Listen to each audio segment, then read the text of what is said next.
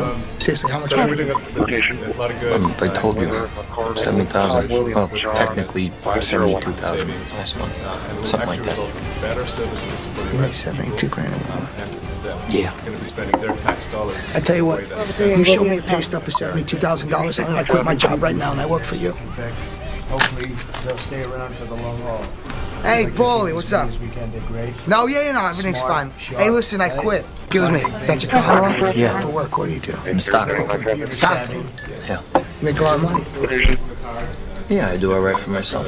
I'm trying to put it together. You got your fucking nice car. We live in the same building. I just said, how much money you make? I don't know, 70,000 last month. It's a pathway to citizenship. I'm serious. Yeah, no, I'm serious too. Seriously, how much money you make? It's a big deal. I told you, 70,000. Well, technically 72,000 last month, something like that. You make 72 grand a month. Yeah. I tell you what, you show me a pay stub for $72,000, I'm gonna quit my job right now and I work for you. That real-time, relevant, Hey, Paulie, what's up? intelligence to best. No, yeah, everything's fine. Hey, listen, I quit. Excuse me, is that your car on the lot? Yeah. For work, what do you do? I'm a stockbroker. Stockbroker. Yeah. You make a lot of money? Yeah, I do all right for myself. I'm trying to put it together. You got your fucking nice car. We live in the same building. I just said, how much money you make? I don't know, 70,000 last month. I'm serious. Yeah, no, I'm serious too. Seriously, how much money you make? I told you, 70,000. Well, technically 72,000 last month, something like that. You made 72 grand a month. Yeah. Is being fed back up. I tell you what, you show me a pay stub for $72,000, I'm gonna quit my job right now and I work for you. And local law enforcement, all on the same page as we're working. Hey, Paulie, what's up? No, yeah, everything's fine. Hey, listen, I quit. Excuse me, is that your car on the lot? Yeah. For work, what do you do? I'm a stockbroker. Stockbroker. Yeah. You make a lot of money? Huge priority, you know. Yeah, I do all right for myself. I'm trying to put it together. You got your fucking nice car. We live in the same building. I just said, how much money you make? I don't know, 70,000 last month. I'm serious. Yeah, no, I'm serious too. Seriously, how much money you make? I told you, 70,000. Well, technically 72,000 last month, something like that. You made 72 grand a month. Yeah.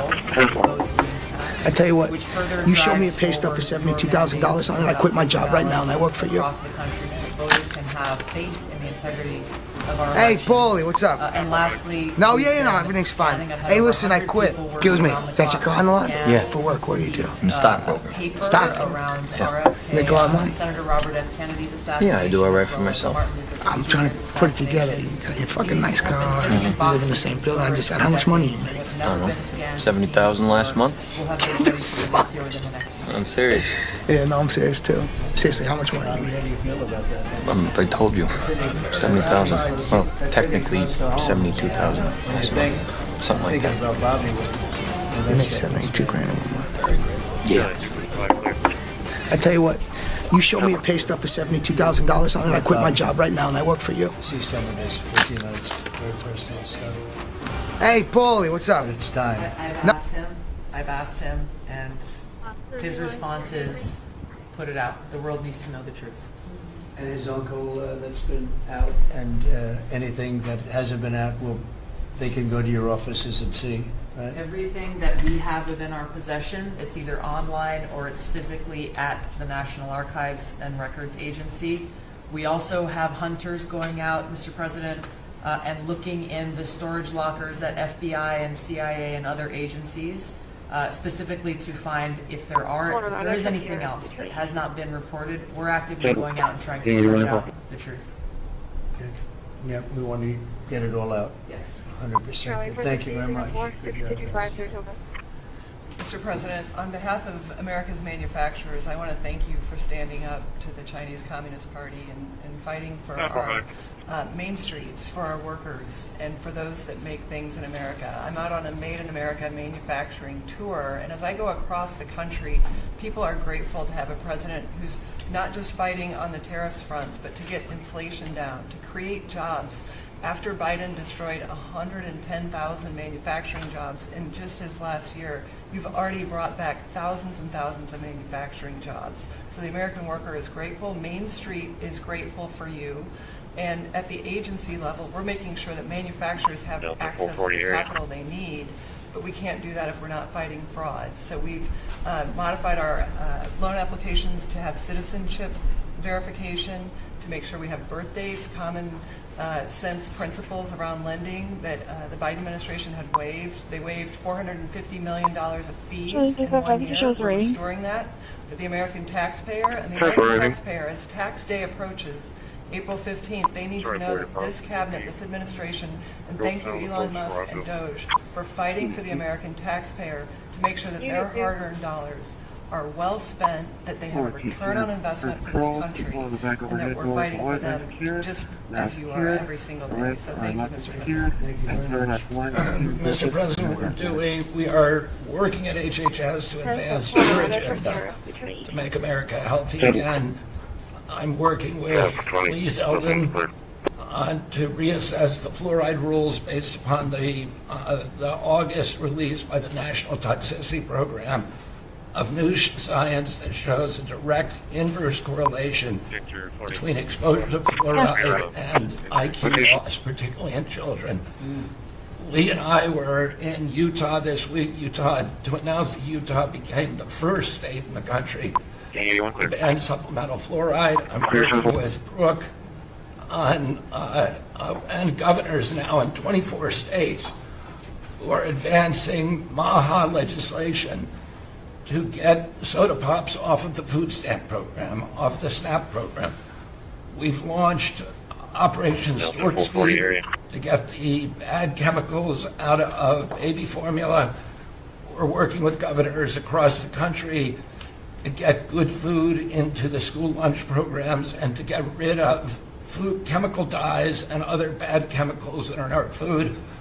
We've shown now that this directly affects academic performance, violence in the schools, and mental health, as well as physical health. We are working with governors across the country to get cell-to-cell or bell-to-bell legislation to restrict the use of cell phones in schools, which again dramatically impacts academic performance. Today we announced a dramatic reduction in animal testing at NIH and FDA. We're going to switch over to AI, which we've now found is much more precise in identifying the impacts of toxins in various products. We're working with Elon, who's done an incredible job to eliminate the redundancies and to streamline operations at all the health agencies and to recalibrate our trajectory to your agenda of making America healthy again. And finally, the CDC has done an amazing job at getting the measles outbreak under control. We have about 680 cases now in 22 states, compared to the same outbreak in Europe, which is 127,000 cases and 37 deaths. Our numbers in this country have now plateaued. And I want to thank CDC for that. And we're trying to refocus the press. We've had 3 measles deaths in this country over 20 years. And we're trying to refocus the press to get them to pay attention to the chronic disease epidemic as you've asked us to. We have now 38% of American youth are pre-diabetic. This was unknown 30 years ago. Every child that becomes diabetic, there should be a headline about them. We have 100 million adults who are pre-diabetic or diabetic. And we have, we have now, the autism rates have gone from now most recent numbers we think are going to be about 1 in 31. From 1 in 12, so they're going up again. From 1 in 10,000 when I was a kid. And we are going, at your direction, we are going to know by September. We've launched a massive testing and research effort that's going to involve hundreds of scientists from around the world By September, we will know what has caused the autism epidemic, and we'll be able to eliminate those exposures. Think of that. So there was 1 in 10,000 children had autism, and now it's 1 in 31. Not 31,000, 31. That's a horrible statistic, isn't it? And there's got to be something artificial out there that's doing this. So you think you're going to have a pretty good idea, huh? We will know by September. There will be no bigger news conference on that. So that's it. If you can come up with that answer where you stop taking something, you stop eating something, or maybe it's a shot, but something's causing it. It can't be from 10,000 to. Can you imagine that, Martha? That's a big number. Thank you very much. You're doing great. Thank you, Bobby. Please. Well, Mr. President, one of your primary administration goals is to make sure that we unleash American energy, and of course the strategy behind that is when we do that, it helps make it more affordable for all Americans. Energy isn't just industry, it is the foundation of every other industry, whether it's food, manufacturing, clothing, transportation. And then also when we've got the ability to generate and not just be energy independent but energy dominant, then we have the opportunity to sell energy to our friends and allies versus them buy it from our adversaries. And our adversaries were funding terrorism and conflicts against our allies by their oil and gas sales that were going through a Swiss cheese set of sanctions. So with your creation of the National Energy Dominance Council, over half the people at this table serve on that. Everyone has been engaged, whether it's interactions with negotiations with other countries, with putting sanctions in place that actually work, with cutting deregulation, working on biofuels, building infrastructure for transportation. There's a whole range of things that are being tackled. But when in the outcome of all that is that the Biden administration was restricting supply, you're increasing supply. When you increase supply, then prices start to come down. And we have a huge opportunity to do this. Just in interior alone, there's 500 million acres of surface, 700 million acres of subsurface, and 2.5 billion acres of offshore. And the Biden administration was trying to restrict this so that you couldn't get a timber lease, you couldn't cut a tree, you couldn't graze a cow, you couldn't develop oil and gas minerals, and you couldn't develop the critical minerals we need for our technology, for our defense industries, and to be able to help us win the AI arms race against China. So we're opening up this, and with your executive orders and your work, we've on Tuesday, historic day, you ended the war on beautiful clean coal, which has been going on since Obama took office. China gets 60% of their electricity from coal. They're opening up they've opened up 94 gigawatts of coal in the last year as part of this AI arms race. 94 gigawatts, that's enough for 94 Denvers. To be able to 1 gigawatt per metro area like that, it's unheard of. So we have an opportunity under your leadership to come back. The Gulf of America had its first offshore lease sale, which is scheduled for later this year. But that was the industry loved that because we're now the Gulf of America is now open for business again, and there's as much as 7 billion barrels of oil accessible now. They've increased the upside of what they think that is. On the coal front, the estimate is the financial value of the coal in America is $8 trillion. That was an asset on the balance sheet that we've now being put back on again. And of course, in Alaska, with your separate executive orders to unleash Alaska Energy, Strategic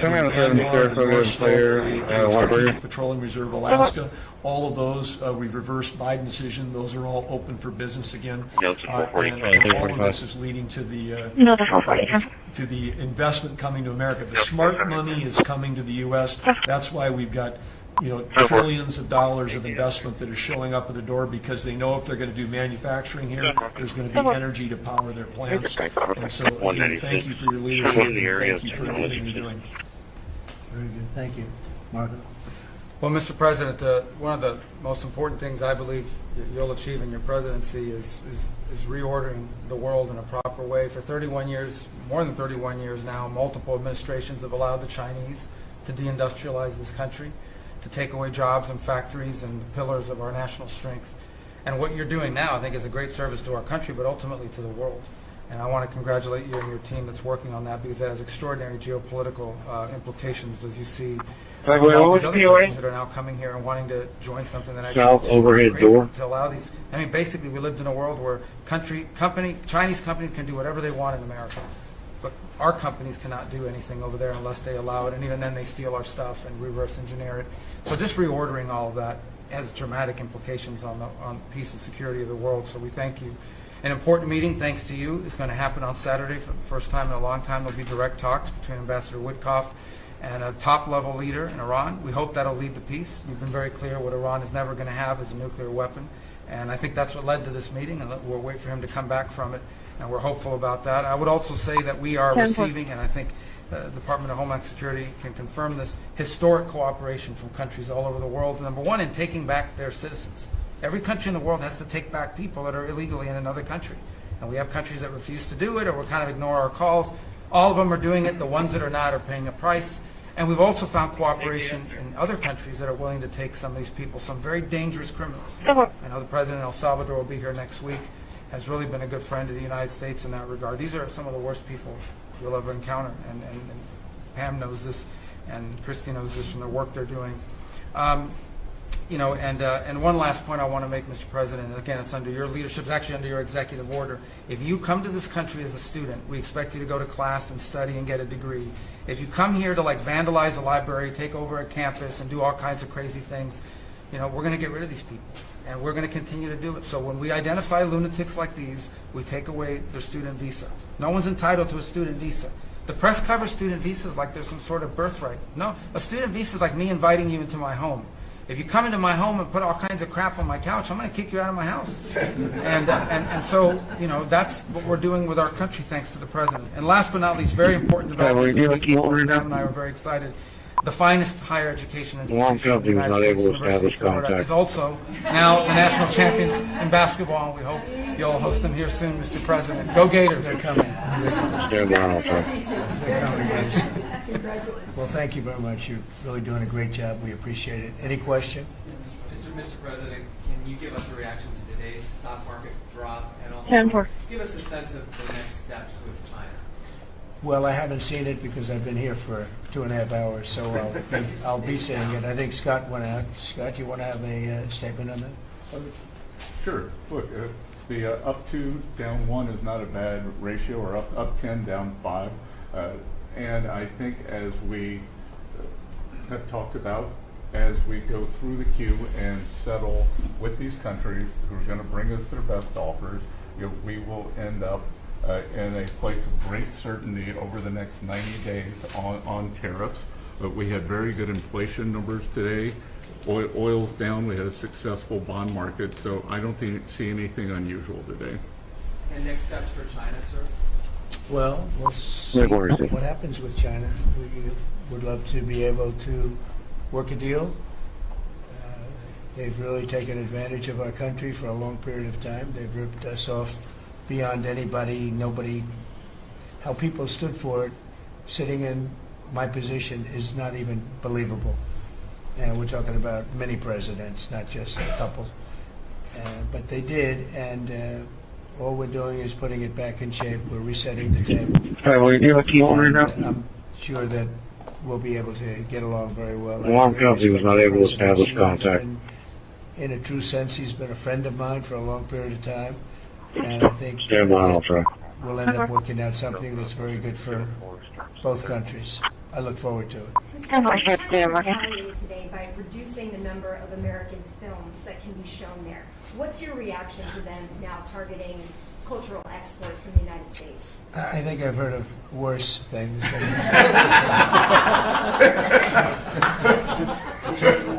Yes, please. Also on China, the Ukrainians say they have evidence that Chinese soldiers have been found fighting for the Russians in Ukraine. Can the U.S. verify this? And if so, what does the U.S. plan on doing to China to counteract that? We'll look into it, but I think beyond that, we're really looking to get that war stopped. They're losing 2,500 and even more than that young people a week. They're Russian and they're Ukrainian. They're not American, but they're people. And we're seeing if we can get it stopped. And I think we're making progress. I appreciate ballerina who was released. That was at the request of a very good friend of all of ours, actually. Dana White called me and he said it's the friend or the relationship of one of the fighters for UFC or one of the fighters. And Dana's an incredible guy, and we spoke to President Putin about it, and they made a deal. They released the young ballerina, and she is now out, and that was good, so we appreciate that. We hope that we're going to be able to make a deal relatively soon with Russia and Ukraine to stop the fighting. It's so senseless. It's such a horrible thing. It would have never happened if I were president, but it did happen, and we were given that card, and I think we're going to get it. I think we're going to get it stopped. We've got to get going. We got to get it. We have to move it faster. Likewise with the hostages, we're making progress. We, there's 59 hostages, but only 24 of them are living, and that's the way it's been presented to me by the mothers of some of the dead, mothers and fathers of some of the dead hostages, and they want the bodies of their baby, as they say, their baby, their young boys. They want them back as much as if they were alive. It's amazing, because when I met the hostages 2 weeks ago here, I couldn't believe what they had to go through, by the way. But when I met them, they said, yeah, there's 59, but 24 are living. And they actually consider, I guess if you're a parent, you do consider it this way, that the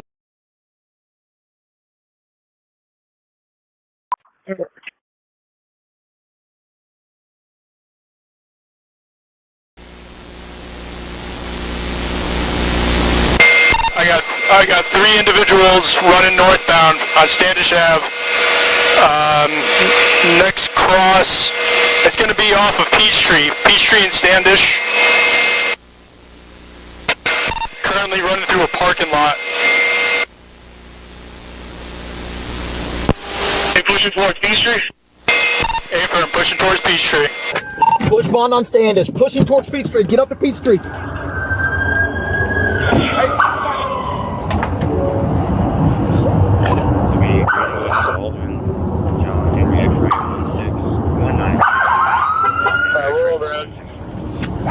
They're pushing towards Peachtree. Get the fuck out!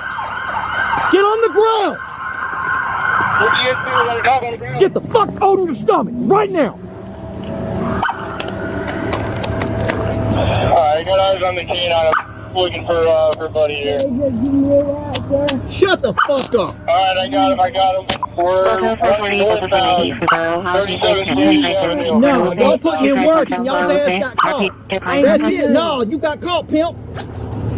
Y'all put in too much work. Oh yeah, you did something today, baby. You caught Ace. That's what happened. Next cross, it's going to be off of Peachtree and Standish. Currently running through a parking lot. Y'all caught Ace, baby. Hey, pushing towards Peachtree. Hey, we're pushing towards Peachtree. I got several out, so. But I can only stay with one here. Shut the fuck up, wearing gloves, just give me a ride like this is my first day. You out here working? I have it transmitting right now. It might be inoperable. I got one in custody on Standish. Alright, one of these guys, he just jumped, alright, 2 of them jumping a wall, running back westbound towards Standish Avenue.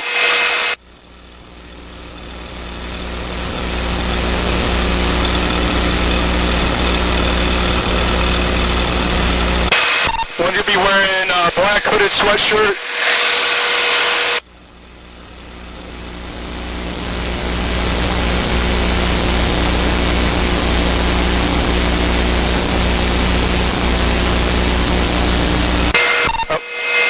One of them jumping in a dumpster here, 1720 Peachtree Street, Northwest.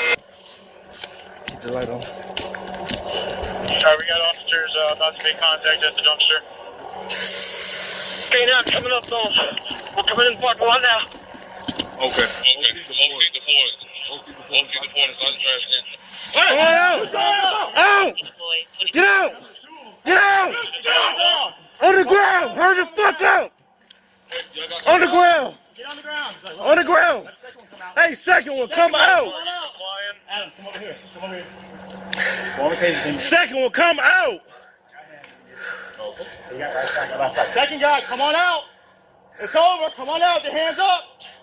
Come out. Hurry up. And get on the ground. And get on the ground. On the ground. The dumpster. Get on the ground. Hands up. If he's complying with orders. Hey, hold on. Hey, have him come back to us. Hey, crawl. I don't know if it's anybody else. Crawl back. Crawl back. To my voice. Crawl back. Don't look at me. Crawl back. Both of y'all. All black. Crawl back. I know you're scared. Crawl back. Keep crawling. Hurry up. Yeah. Keep crawling. Keep crawling. Keep crawling.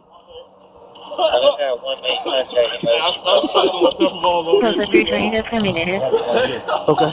You got it? Adam, go ahead. I got contact. I got lethal.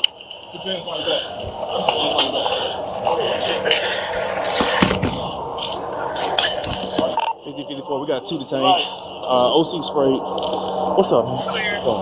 They was in hiding in shot cans, but he tried to pepper ball. They wouldn't come out. So it was a crack in their body. Hey, great work, everybody. They came right out. Appreciate you. I don't know. I'm scared to look.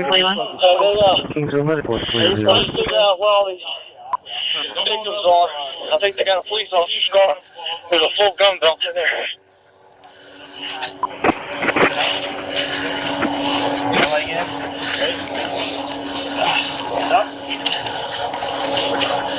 Hey, I like that OC. Shit's spicy, ain't it?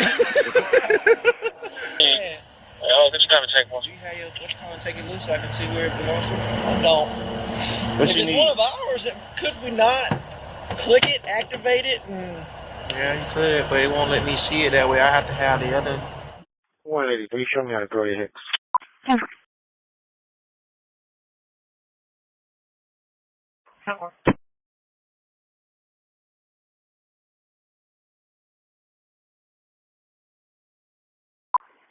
You're lying in the supervisor.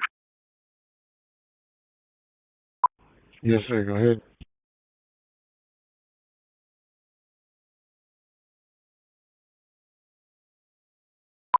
One moment. Let me check, sir.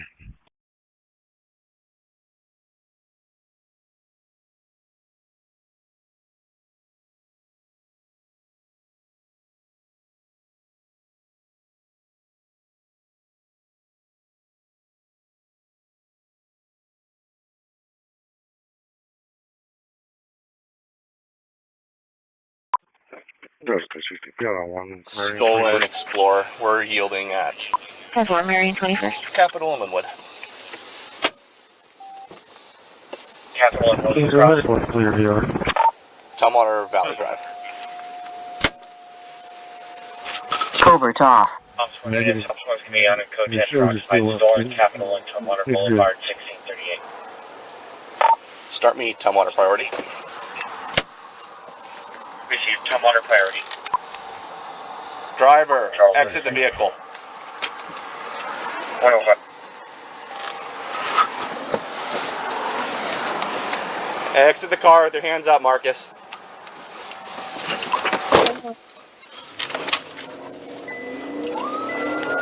Five 8, we're taking off southbound Capitol.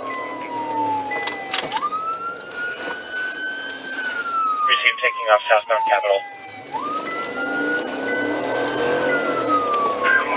13, I got 5-8. It is confirmed that You're stolen. lying in the supervisor. Southbound Yes, sir. Go Caesar. ahead.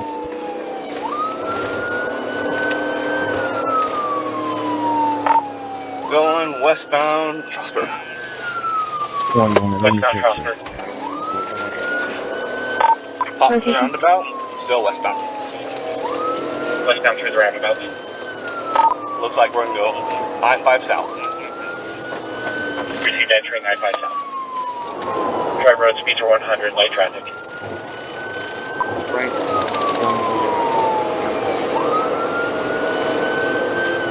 We're 12 over 3. Thanks, John William, 952. 5-8, same thing. Speeds of 100, dry roads, light traffic. He's in the far right lane. Received continuing speeds 100 light traffic, far right lane. Approaching 93rd medium traffic. 536, I'm just ahead of you. Shows are still up. It's good. Sounds good. He's splitting lanes. He's going to cause a wreck here.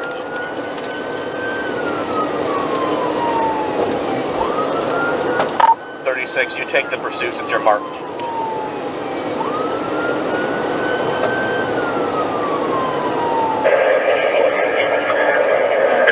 Still light traffic, just passing 99, speeds of 100.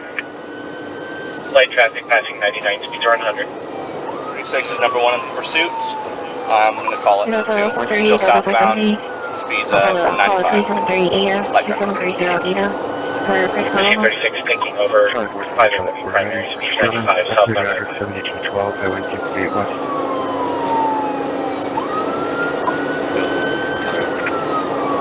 Sam 13, can you advise him hope he has eyes? County ambulance will back off at that point. Sam 13.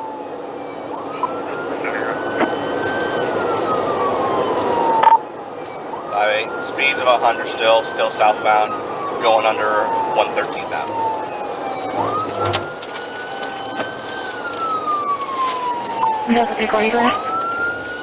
Charlie 420, Charlie 460, 1 alarm, 1960 Holly, 1960 Holly. Somebody 5-8 has to do it. Give me that call. Westbound Maytown speeds of 80. Westbound Maytown speeds are 80. 36, just go for a pit if you can. We're southbound.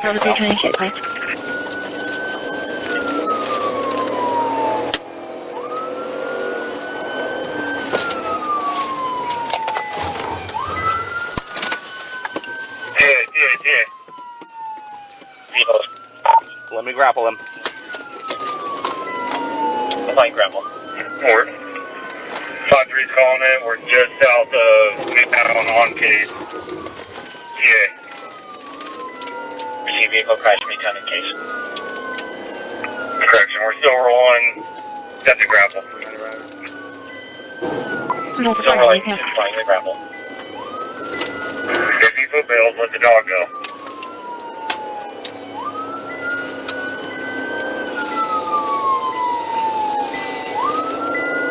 Five-8 my grapple, bro.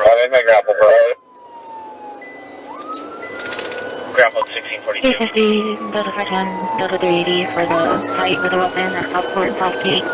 Southport and Southgate, call us still updating. Hit. In a white dark. Fuck you, show me your fucking hands, you're gonna get bit! 1818 Rockhill. You're gonna get bit! Watch that guy! Watch that guy! Watch that guy! Yeah, good boy, Asher! Watch that guy! Watch that guy, Asher! Yeah, watch that guy!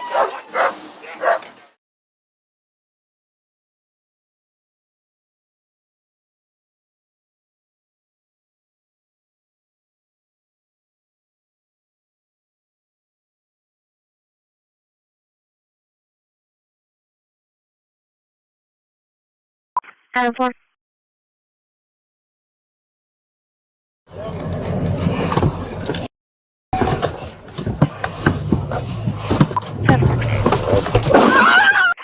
Can you just hit my car? I'm stuck, I can't get out.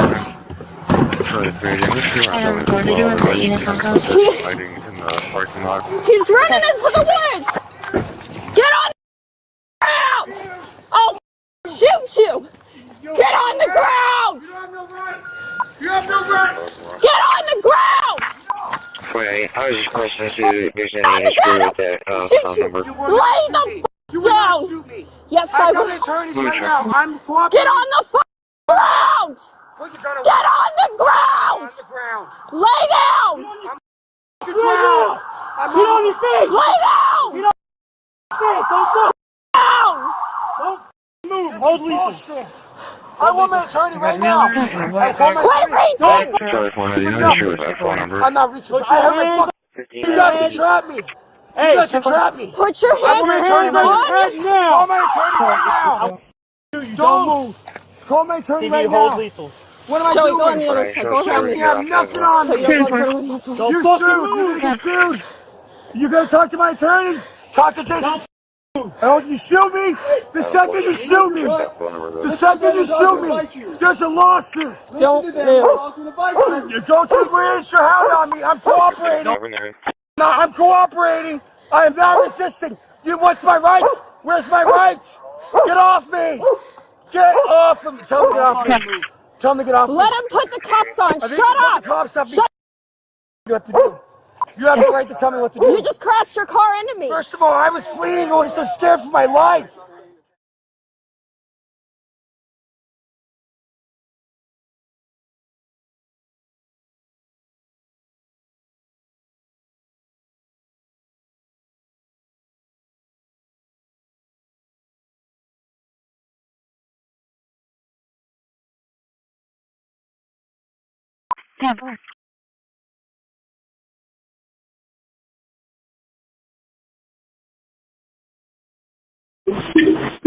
Store 911. What is the address of your emergency? Yeah. What's the apartment number? Bro. Come on, man. Is there a gate code? Come now.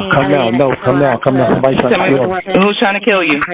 My downstairs neighbor. I don't know why. Well, what's his name? Come now. I don't know his name. Does he have any weapons? Yes, gun. He has a gun right now? Yes. Give me 1 moment. Just stay with me. Stay on the line. What? Take your hands out for me. Take your hands off your pocket. Take your hands off of your pocket. Put your hands up. Hands up. Put your hands up. Put your hands up. Speed it up. You got a gun. Hands up. Hands up. Drop the gun. Drop the gun. Put your hands up. Stop moving. Stop moving. Hey, get on the ground. Get on the ground. Get on the ground. Get on the ground.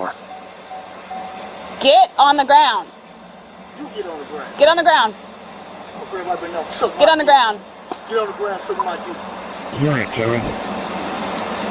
Step it up when it's gunpoint. Get on the ground. Get on the ground. Get on the ground. I don't want to shoot you, man. Get in the car, go. Get on the ground. Get in the car, go. Get on the ground. Get on the ground.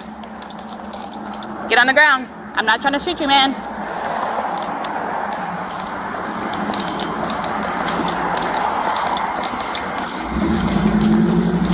Get on the ground. Hey! Get on the ground.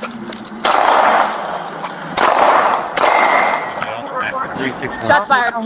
Get on the ground. Get on the ground. Get on the ground. Get on the ground. Get on the ground. Get on the ground. Get on the ground. Get on the ground, man. I'm not trying to shoot you. Hey, get on the ground. Get on the ground.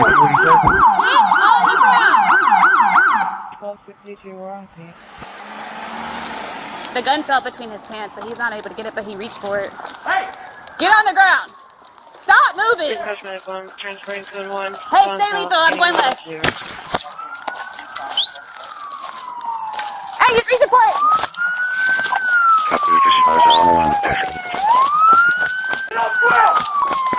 Taser.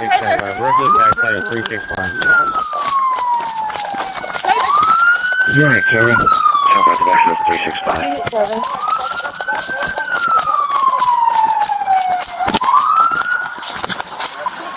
Copy 3616.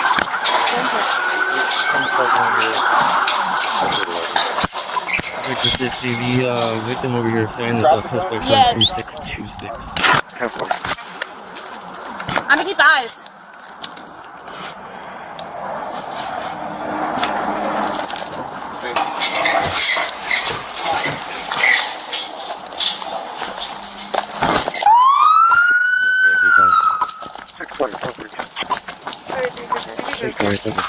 Close to 220 there. The victim saying the males or suspects are in 3626 Southfield. I think he went into apartment. Can't see. What underwear?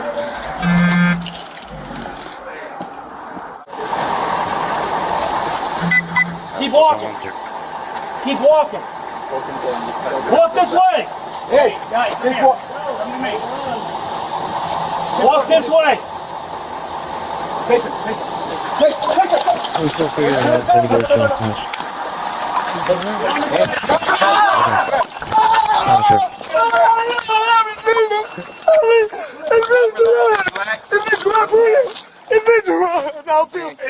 Push him my way. Push him my way. Push him this way. 10-3, I got it. I got it.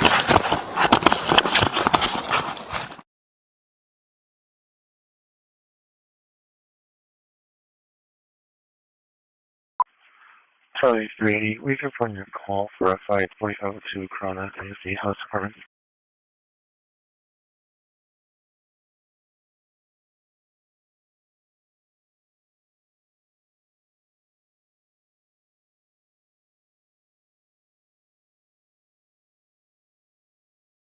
Okay, 10-4. It's not a fight. I guess it's a group of subjects that were trying to, I guess, get a drunk female into the vehicle, and she took off. I'll be trying to locate her here. 620, 1042. 620, 10-4.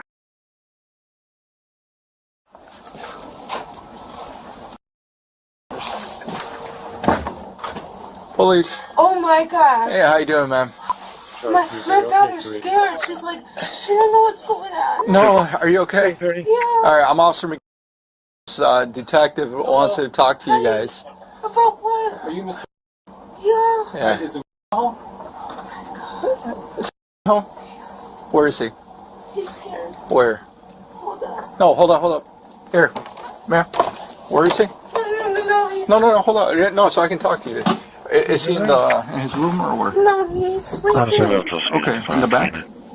Here. All right, cool. Just don't close the door on me. You can go get him if you want. Here, don't close the door on me, please. Please, don't close the door.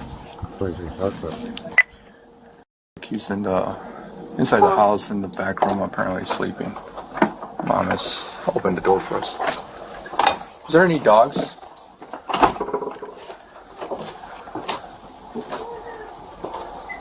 Sure.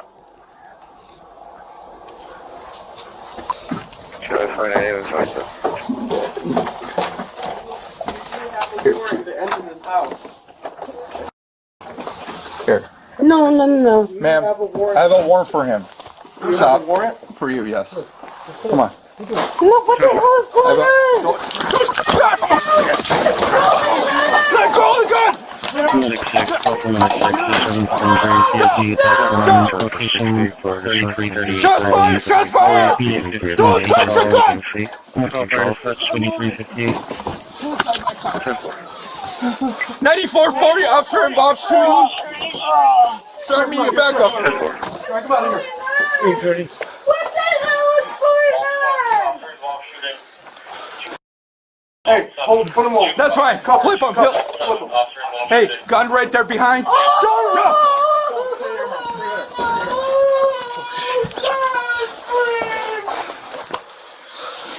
9440 broadcast. No call for this room to 3338 calling.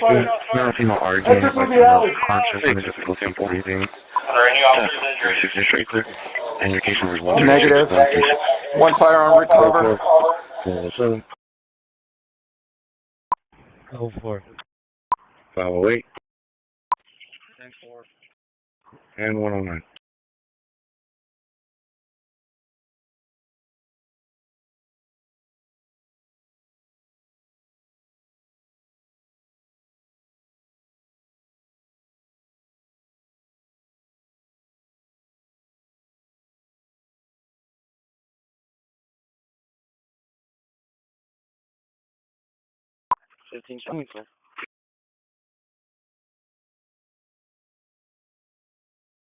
That's a theory on patrol team.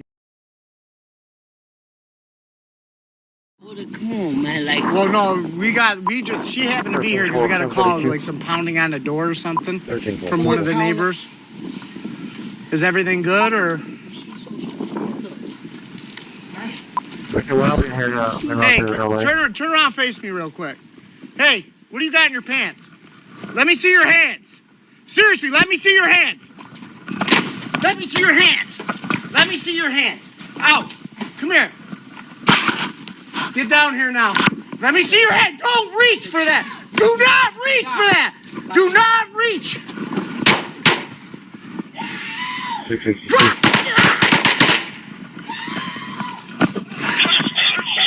Shots fired. I've been hit, dude. Get out. 616 simple. We need car store location.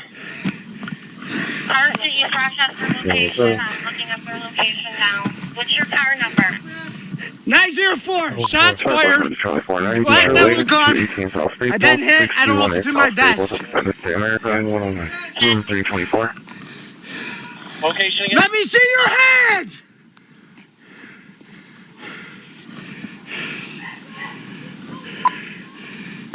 For 904, he appears to be down, but still moving. To leave. 4 to 5 miles. Let me see your hands! Let me see! Throw the gun out! Throw the gun out! Throw the gun out! No! Throw the gun out! Throw the gun out! Throw the gun out! Get down on your face! 1042. Down on your face! 1312. Hands out! Hands out! Get your hands out! Other hand out! Do not move! Do not move! Do not move! Any suspects outstanding? Where are you hit?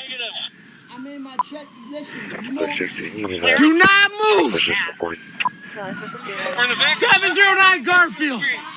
Dude, right here, you're going by and pass!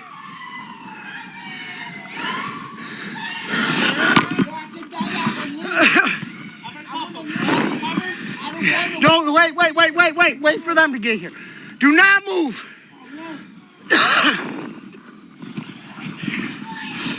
Go upstairs. Go upstairs. Go upstairs. Go upstairs. We're good. Come here. Go upstairs. Yes, he pulled the gun on me. Go back. Back. Keep it. Don't move. Do not move. Do not move.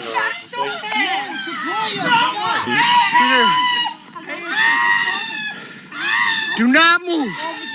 Do not move. Come here, move it. Hands. Hands. Yeah, give me your other hand. Cuff him, please. There's the gun right there. Right there on the ground. I got hit. I don't know if I'm hit, but something hit me in the vest. I don't got no problem. Jerry! I need you to come with me. Stay with me. You got it? I'm going to check you out. Hold still. I got him. 610, I got 1 in custody.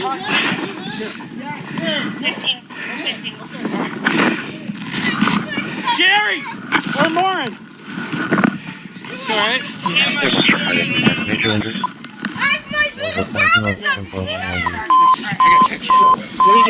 On record that for the assault. Hey! No, stop it. Wait. Yeah, we'll bring him out. I'm too old for this shit. 329 west out. Go ahead.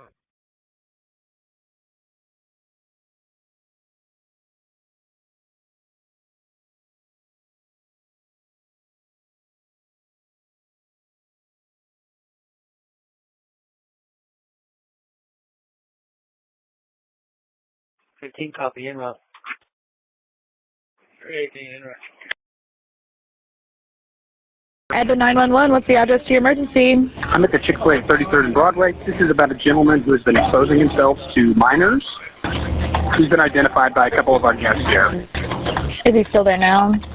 Correct. He is still here. He is eating currently. It looks like he's wearing what he was wearing in the picture that was posted on y'all's Instagram. Frank, 696 to 533. He's going to be in the men's restroom. Hey, we're going to go over here and talk outside real quick, all right? We're just going to go ahead and talk. We're just gonna go here and talk out. We're just gonna talk outside for a second so we can get away from people. Cool. Hey, you have an ID with you? Stop!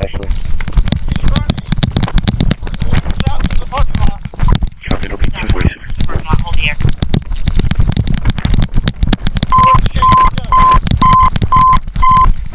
Stop, you can say!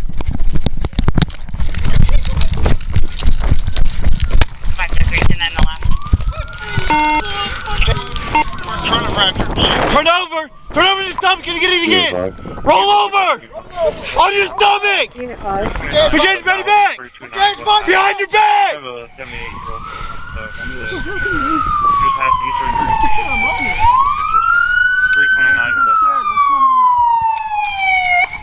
Please tell me what's going on. Clear in custody, 1237.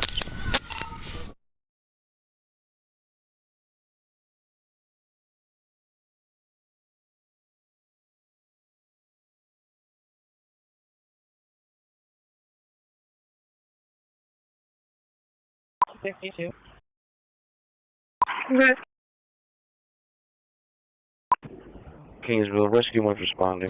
Street Meadow, we're turning at Driftwood. Street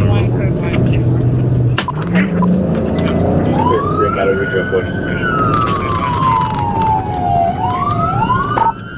Driftwood, he's spinning out. 420, 2-1 for the sound, make sure that the rolling anchors are looks like you finished down. Copy that. Here's crash down. Driftwood.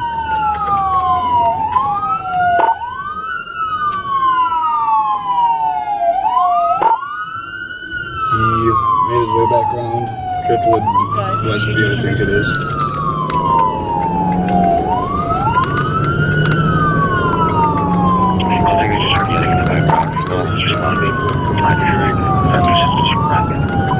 There's 1, 0001. Good call. 421, I'm in the air.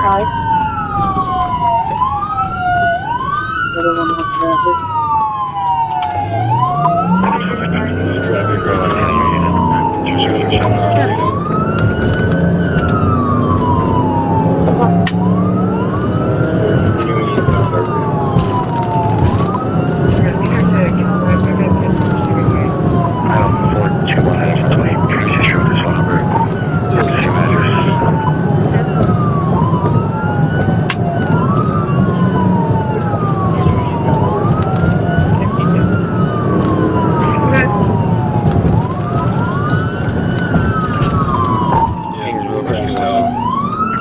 Rescue one responder, 329 West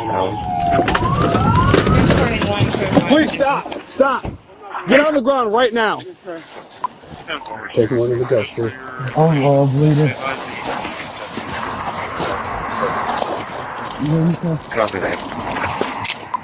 If you were an intoxicated male at the location trying to leave in his vehicle, you trying to turn to a black cover, if I see people falling over. Yeah, we're good. He's going to be wearing a black cap, canter, and blue jeans.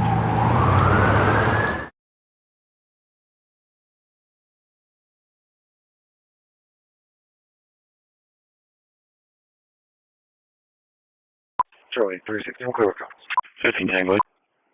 44 East, I-69, San Fran Paul, 0987. Yeah. To front, San Fran Paul, 097 at 44 East and 69. Adam 420 in there. You advise Department 210?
5305 Mata. Repeat decline contact. Repeat 11.2. Time 3 westbound on Surfside. Okay, we're getting on 240 westbound. Time 3 westbound on 240.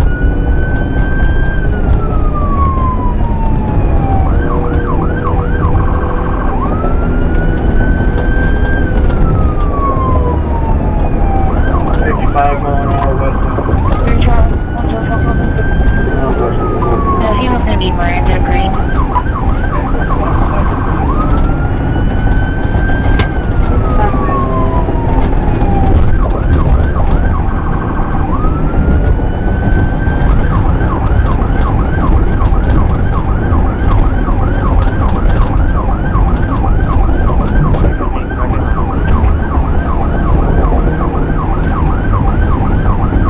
Yeah, coming up to the 35 junction, still westbound.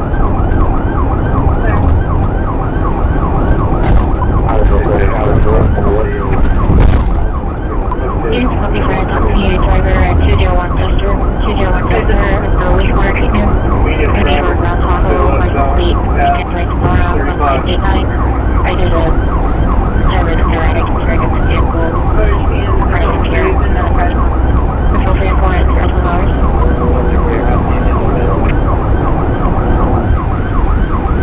Location. Coming up on Santa Fe, still westbound.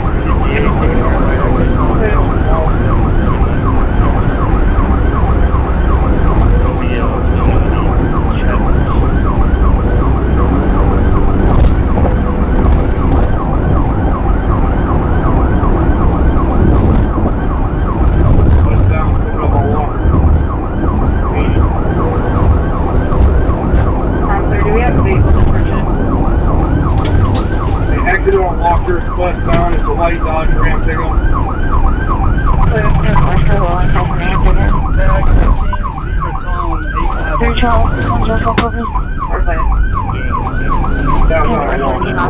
Southbound Walker.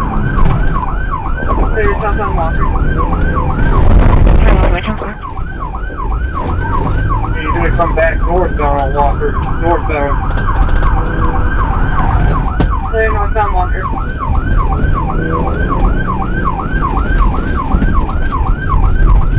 Through the Casey's gas station parking lot. Now Johnny is still in the parking lot.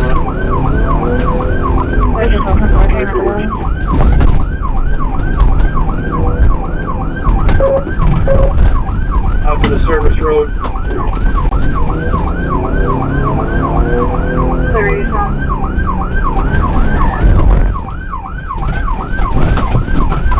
Up the road, going back. West on 240. West on 240. Get her now, Darwin. TBI now. Yeah, well, what's on, William?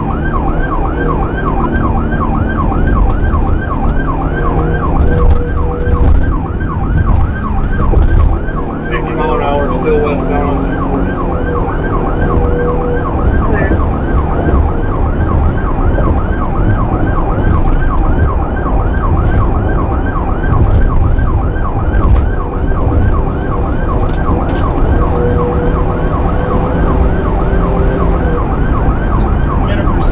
Westbound, passing west, 240 westbound.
He's available.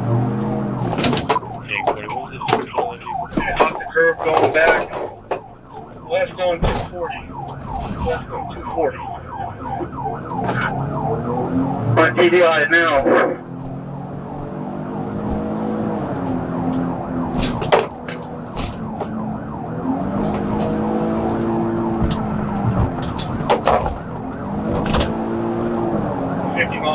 Still westbound on 240.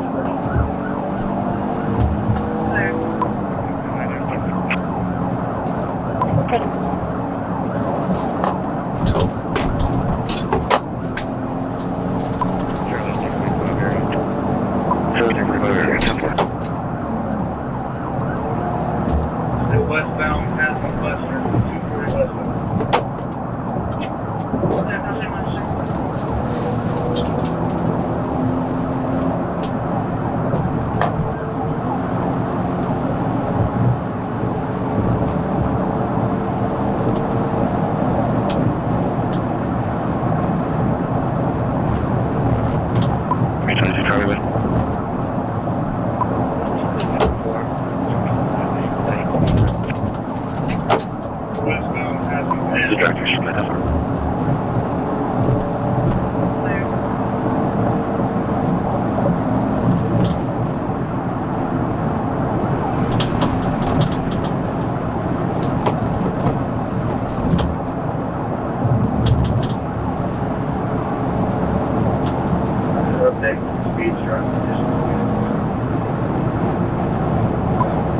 Light traffic for 240 for about 280 mile an hour, still westbound.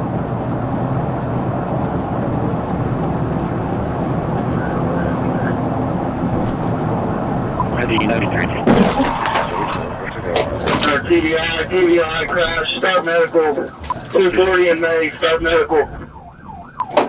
TBI, 240 in May, starting in 306, right? The Chevy Equinox, silver in color, 2024. Headquarters, she's out, she's 10-4. I'm good.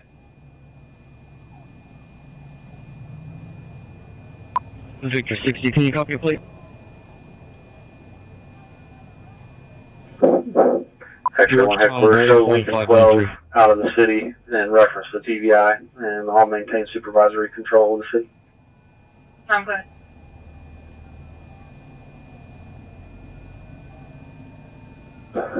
Headquarters, we're going to need a unit eastbound to block. We've got a lot of debris on the eastbound lanes as well. I'm clear. Robert, have fun here. Okay. Lincoln 12, Adam 11. Will you come take care of that, and then I'll use your camera for pictures. No. Delta 34, headquarters. I've got a camera. Charlie 460 to 355. Sooner.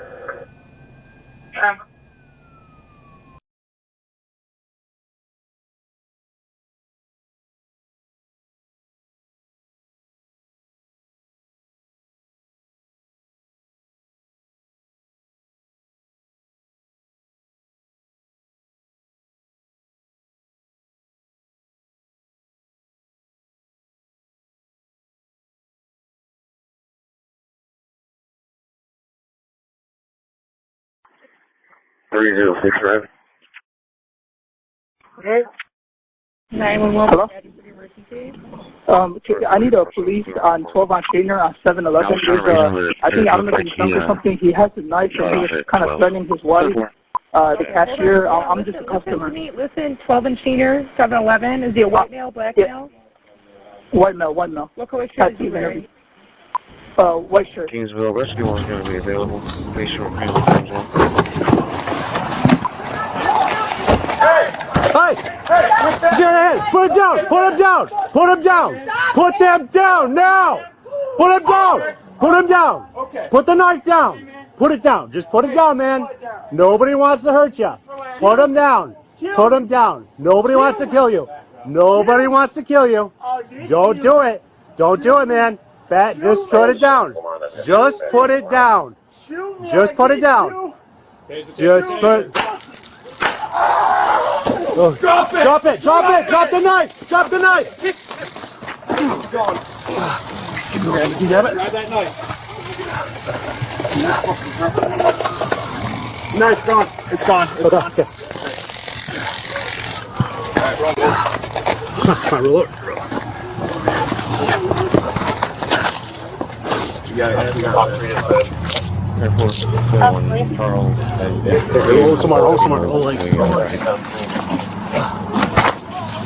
I see 002 is holding Sheena. Okay. We got him, so he's unconscious. Lots of blood, guys. Get some gloves on. Okay.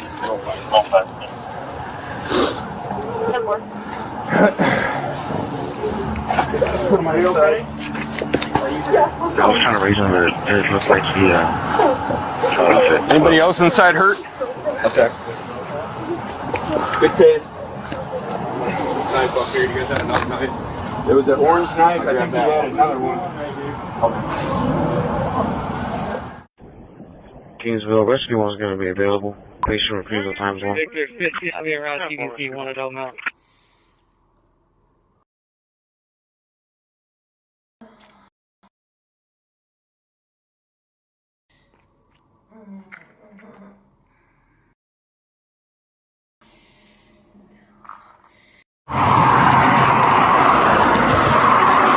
The other tire doesn't look it looks just as bad.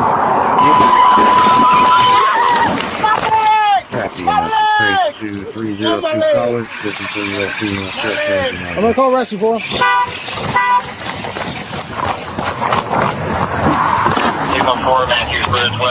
Put on the brakes! Step on the brakes! We'll be at 37 apartment D. We're gonna be coming to the victim.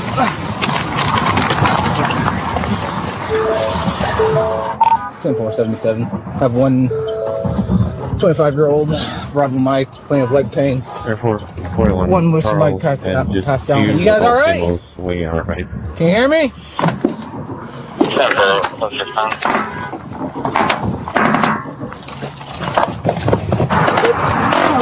Is he okay up there? Come on.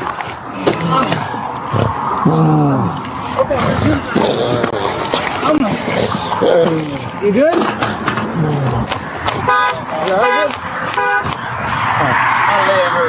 My left leg hurt like so bad. Which one? This one right here? It's down there. My left leg. We got a rescue coming for you, alright? It ain't broken none. I can't tell you if this ain't broke, but definitely I saw you get pinned real fast. Victor 50, I'll be around TBC, one adult now. Casino 4, 4700, Coastal Park. 4700, Coastal Park.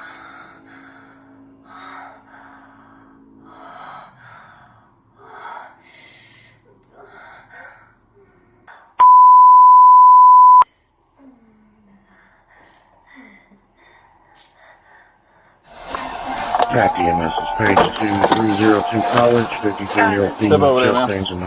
You can 18. Put on my bumper. I'm just going to do a 5-8 so go look for the car here in a little What bit. you doing back over there at Dollar General? I came from behind right here. I didn't ask you that. What are you doing at the Dollar General? I was coming from behind here, sir. I wasn't doing anything. I'm just You're just standing up there by the ice machine. Don't. It's Christmas. I'm just trying to get I know home. what day it is. Don't stand here and blow smoke at my ass. Yes, sir. You know you're trespassing there. You've been told multiple times. I just walked through. I ain't even going to the store, sir. I'm just walking. You can't be on the property. Yes, sir. I'm going to my mom's. I'm going to go to my mom's. Turn around. Put your hands on that. Sir, I'm going to go to my mom's. Put your hands on the bumper. Sir, I'm not trespassed. I'm not trespassed. You can go ask him. Sir, you can ask him. I'm not trespassed, sir. I promise you. I didn't do anything, sir. Give me your hand. I didn't do anything. Please. Please. Please. Please. I didn't do anything. You can ask him. You can ask him. Get on your belly. You can ask him, sir. I didn't do anything. Get on your belly. I didn't do anything, sir. Get on your belly. You can ask him. You can ask him. I didn't do anything. Mama. Please. Mama. Give me your hands. Give me your hands. I didn't do anything. Give me your hands. I didn't do anything. Give me your hands. I didn't do anything. You can ask the lady. Just ask the lady. I didn't do anything. You gotta talk to her. Give me your hands. Talk to her, please. There we go. Give me your hands. Father, please, Father. You gotta put your hands behind your back. I didn't do anything. I didn't do. I'm gonna tell you something. I didn't do anything. I didn't do anything. People! Father, please forgive me. Father, please, I didn't do anything. You can ask him, sir. Oh, I didn't do anything. I didn't do anything. Please, I didn't do anything. Where's your taser? I'm just asking people. You can ask the people. I didn't do anything. Drive stunning. I didn't do anything. I didn't do anything. Father, I plead the blood of Christ. I plead the blood of Christ. I plead the blood of Christ. And I forgive me for everything I've done. Father, please. Father, forgive me. Father, forgive me. Father, forgive me. I'm so hot time. I give you all you praise, Spirit. All that you go to do. In Christ's name.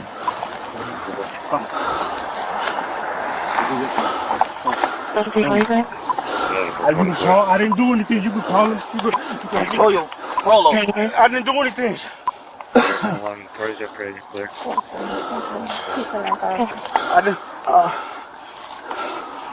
I'm innocent. I didn't. You can ask the people. You can ask the people. So I didn't do anything. I'm innocent.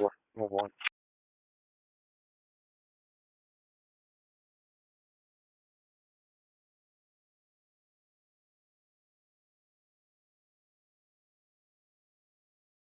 Delta 4 units will be clear with comments. We'll take that disturbance on shoreline. He chosen out to 302 comments. Yeah, well.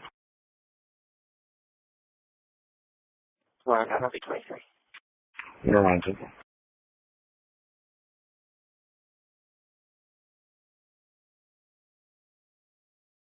Over. Victor 1 on clear. Victor 1, take. I'm telling you right now, we're gonna have to move because this is not gonna be good. Eshaun, bro, give me my little cousin. Around me being around my child. Okay, I'll read you the exact conditions, okay? Around my child. Okay? I'm not to be at your address. I'm the one that's there. I haven't been there. What do you mean? Eshaun, I'll explain everything to you once you step out. You told him he's got the bond conditions, right? Yes. What's up? You told him the new bond conditions? I'm trying to explain it to him right now. Your son gonna be fucked. Make that make sense. You cannot, bro, let my cousin out the car. I know you're trying to help, but yelling isn't going to help, okay? Eshaun, as a man, bro, you gonna have to deal with this, bro. Can you do me a favor and just step in there and let me He's not even in a car seat, Eshaun. What are you doing? Oh my God. I got my child from my cousin. Eshaun, he's not even in a car seat. What are you doing? Put my baby on the car. He needs to get a car. Just stop yelling at him. Stop yelling. That's what court's for. That's what court's for, okay? I'm not doing that, bro. Eshaun, listen. I'm not doing that. Right. You know about the bond conditions, right? Yes, I do know about it. So I didn't violate my bond. You did, though. No, I didn't. Okay, so listen, it was. I've been at my end. Listen. I didn't violate my bond. You were here earlier today. No, I wasn't. It was updated and lean. Okay, I've been at my end. Listen. Even if I was here, I've been at my end. On the 5th of this month. Which is 2 doors down from her. The 5th of this month. They said I can't be at her ad. Listen, I know my bond conditions. Right. They say I can't be at her address. Yep. Which is correct. Correct. My aunt stays 2 doors down.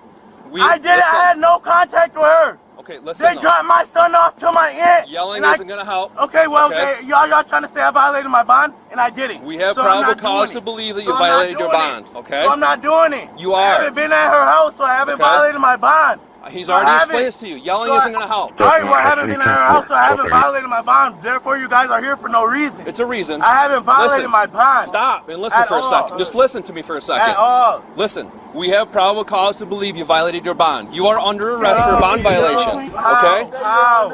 You are under arrest. Okay? No. So if you can, bro, we're not. You know. Listen. You know how it works. If you refuse, you're gonna get a. You have to kill me because I ain't break the law. You're getting a resisting charge. Y'all gonna have to kill me. Okay? We will take you out of the car.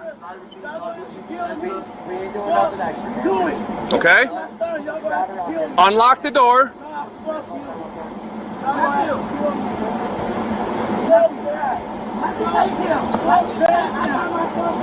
Okay.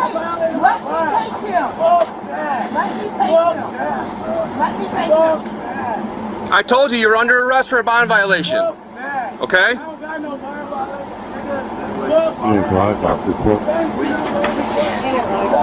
Stop the car right now.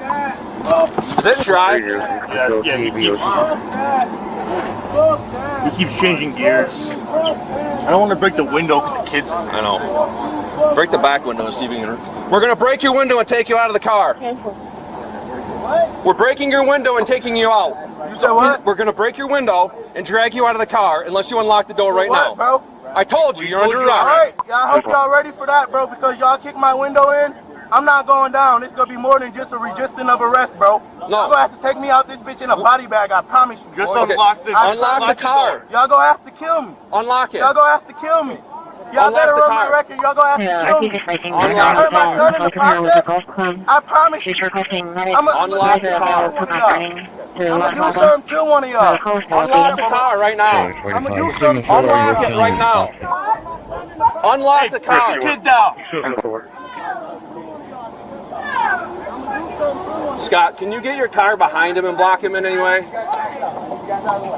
You guys, all of you guys need to go inside right now.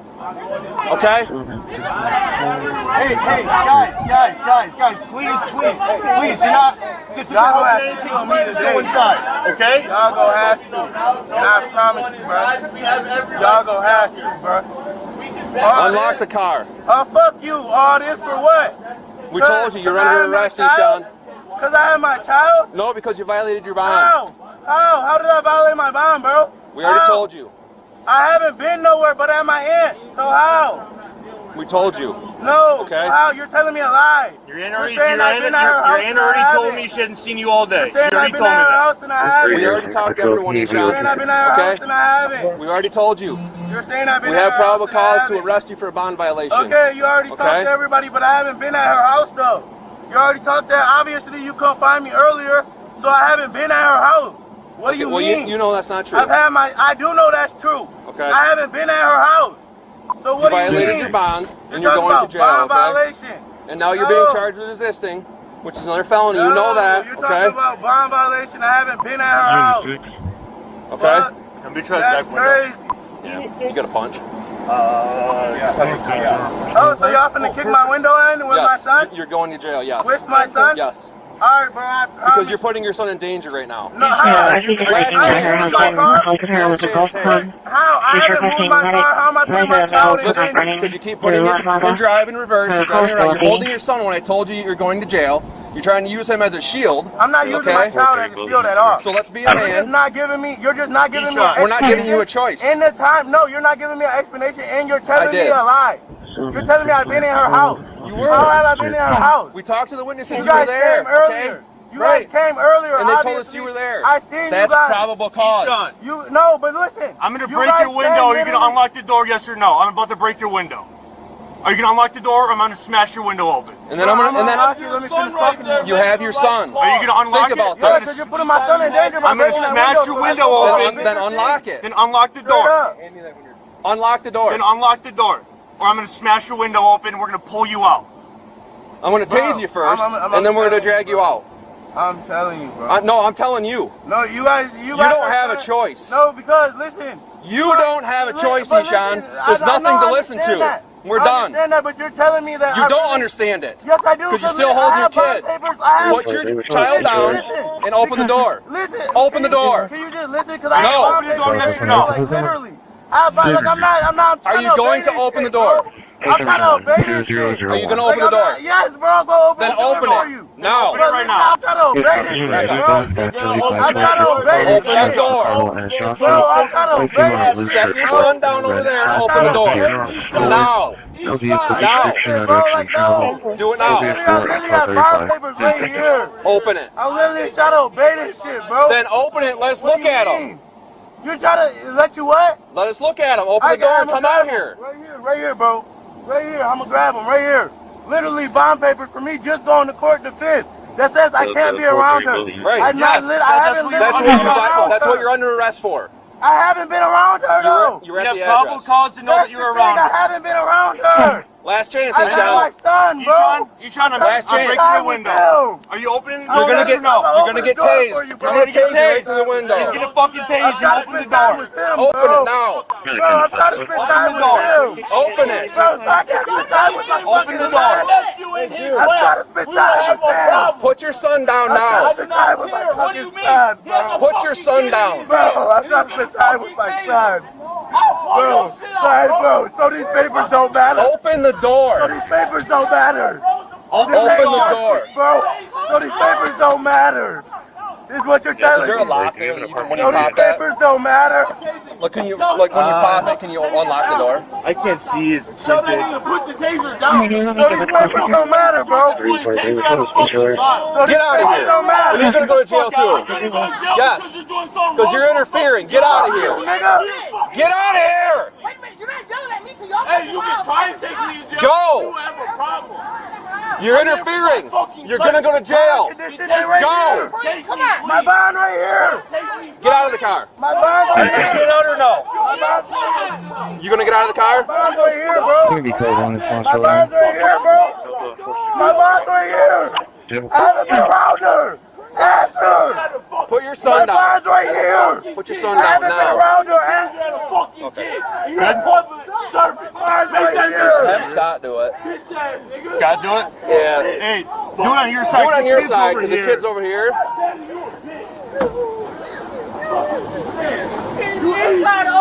Kirsch, go over there with him. Yeah.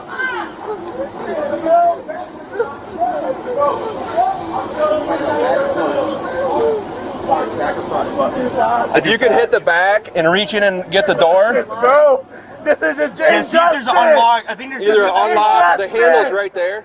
The handle's right there next to the B pillar. I haven't been around her. This is fucking injustice. Eshawn, just unlock the door so we don't have to smash your window. This is fucking injustice for Just what? unlock the door or we're going to have to smash your window. This is fucking injustice, bro. It's not. It's a For condition what? from a judge, It's okay? injustice. The judge said I couldn't be around her. Okay. This is injustice. You know what your conditions are. You can't I get in the haven't been house. around You're her. under arrest. I haven't been around That decision her. is not changing. I haven't been around her, bro. Listen, that decision is not changing. You can't talk your way out of it. You are going to jail tonight. I have not been around her. I have Eshawn, not been around her. you are putting your child in this position. Been around her, Okay? bro. This is on you. This is on you.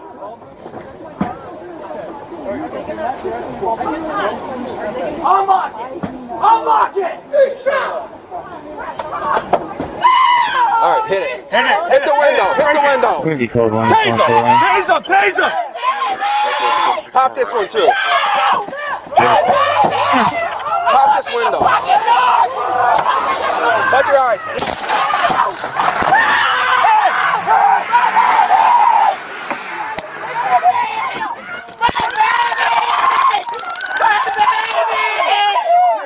Stop! This door! I will get it myself! Please, I no!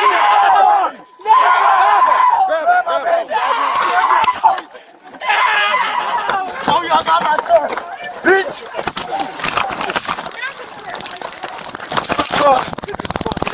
Get up!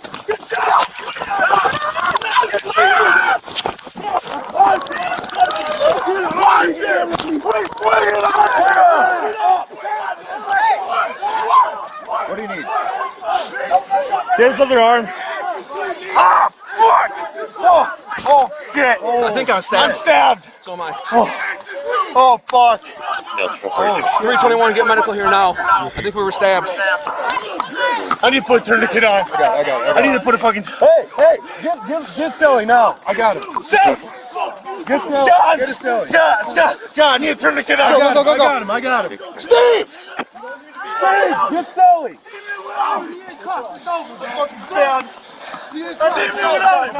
Hey, where's Single 4? Stupid ass kid. Come here.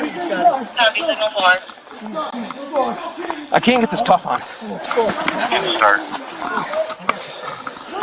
Jackson North. I got it. You're good. I got it. Come in now. Copy 045. 321. We're gonna need at least 2 rigs. Ain't it? You good? I don't know. Where? Lower left. You good? You good? We got he's handcuffed. Get up. Get up. Can't get tighter. You want me to load and go with him? Yes. Do that. Get up. Get up. You got it. Lock your car. Brent. That's my car. You want me to fly? You want me to fly? Hey, good. All the way. Whose is that?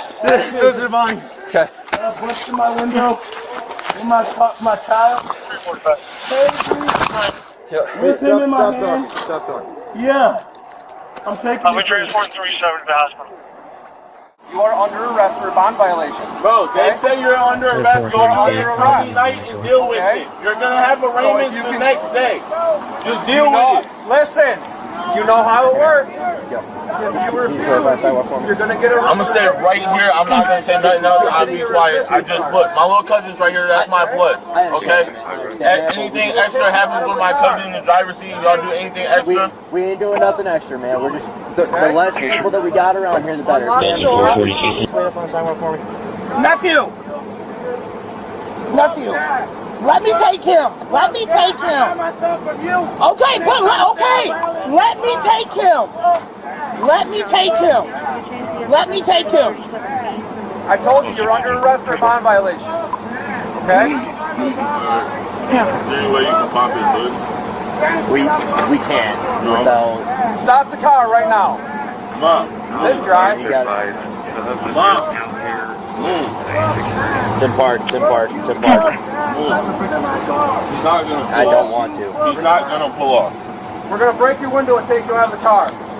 Come on, we're If you do that, look, I'm asking you right now, if you break that window, one of them better unlock that door so I can grab my nephew.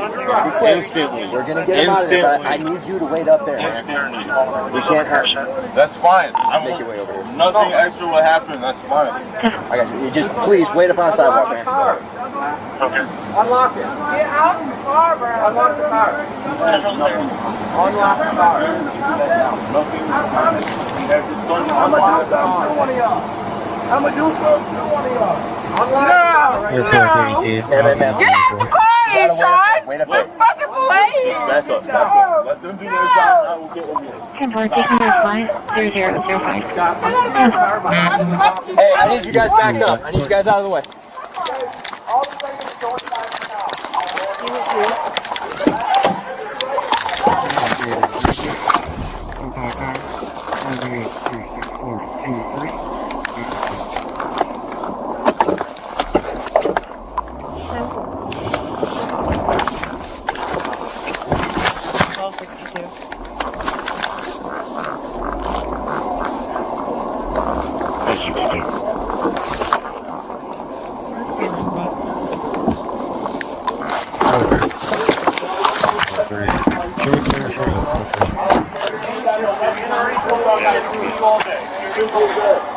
We already talked to everyone, Eshan.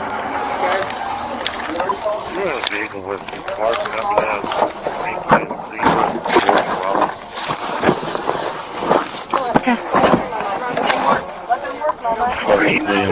Robert.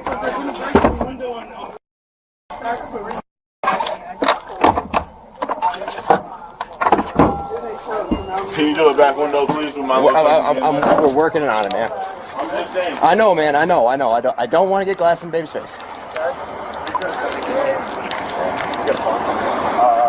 Yeah, hey, yeah. Give a punch? Oh, perfect. Yes. You're going to jail, yes. Yes.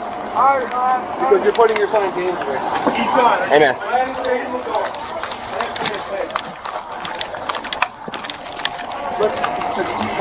In your ID reverse, you're holding your son away. I told you you're Convert, taking this line 0005. Okay? We're not giving you a choice. I did it. We talked to the witnesses in there, okay? Right. We're going to put you in there. Probable cause. I'm gonna break your window. You're gonna unlock your door. Yes or no? I'm about to break your window. Are you gonna unlock the door? I'm gonna smash your window open. You have your son right there. Make the right cause. Eshan, you have your son. Make the right cause. Then unlock it. Then unlock the door. Unlock the door. Then unlock the door. Or I'm going to smash the window open. We're going to pull you out. I'm going to tase you first, and then we're going to drag you out. No, I'm telling you. You don't have a choice. You don't have a choice, John. There's nothing to listen to. We're done. You don't understand it. You're still holding still. Put your child down. Open the door. No, open the door yet. No, so the 328 backup is at 43, Are you going to open the door? Are you going to open the door? Then open it. If you're going to open that door, get on the sidewalk. Over there so the officer can grab you. Set your son down over there. Can you guys get him back on the sidewalk? Hurry! Come up here, man. Watch her on the sidewalk. I'll stay over here. I'll stay 10 feet away, but I'm not getting on the sidewalk. Let's look at him. Let's look at him. Open the door and come out here.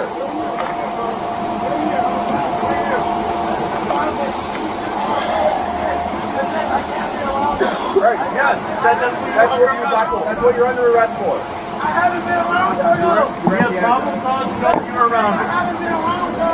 Last chance, you got it. Last chance. I'm breaking your window. You're gonna get no. You're gonna get tased. Hey, don't do that with my nephew right there, because I'm opening the fuck out. I swear to God, if you tase him, with my nephew in his lap, we will have a problem. Put your son down now. I do not care. What do you mean? He has a fucking kid in his hand, and he's gonna fucking tase him. I'll blow your shit out, bro. What the fuck you mean? Open the door. That's my nephew right there, bro. What the fuck you mean? Tase him if you want to.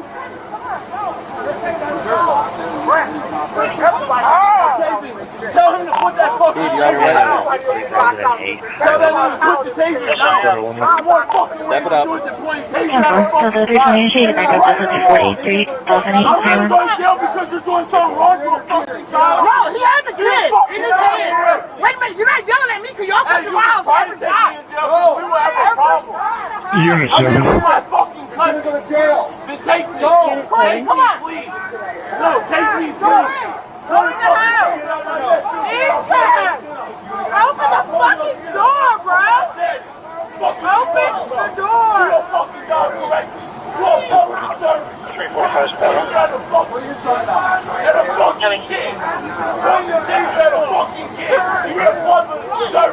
Make that make sense. I'm not here daddy, you a kid. What you saying? Do anything. Hey, I'm waiting for Steve. Steve's coming up.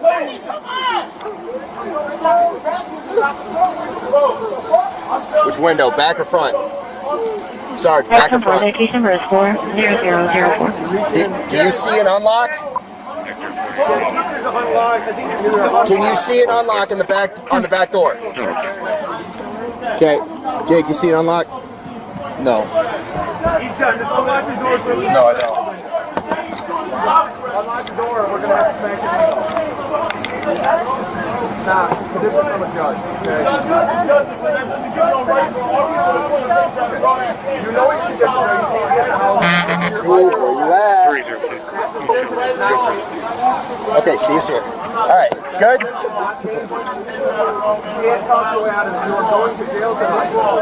No. No, I'm standing right here. Just where the fuck I'm Steve, just eyes on it. Head on a swivel. Hey, you want me to take that when you're done? What? You want me to take that when you're done? Nope. Unlock it! Unlock it! Hey.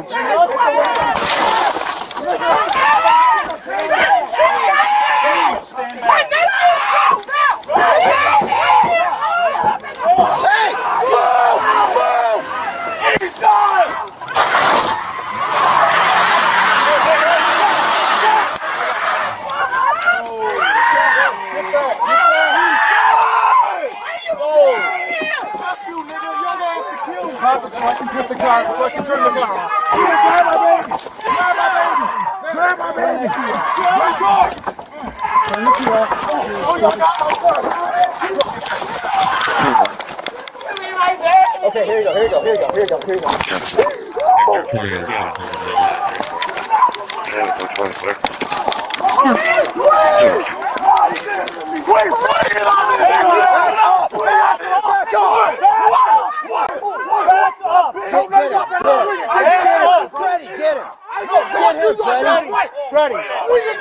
Freddie, back him up, okay? Back up. You just swung on the arm, man. You a bitch. All I tell you.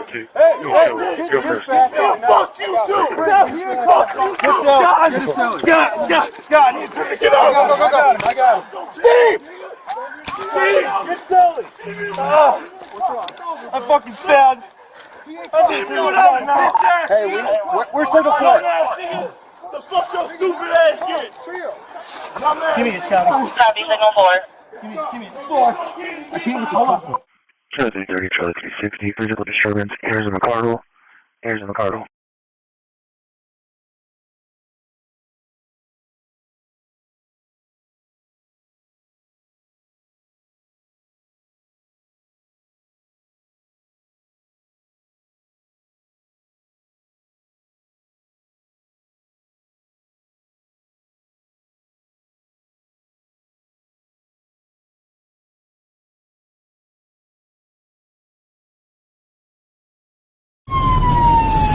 Yes, but not to be aware the mail is intoxicated. There is a weapon involved.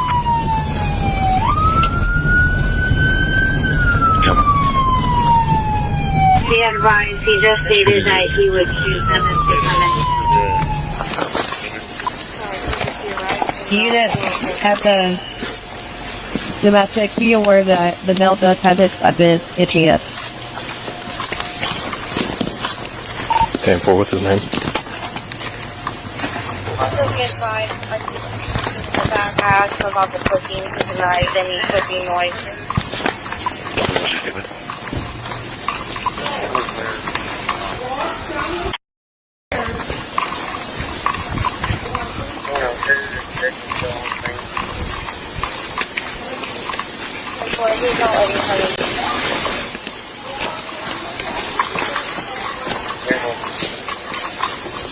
Similar to I'm on the phone with the victim. Partner is on the phone with the male.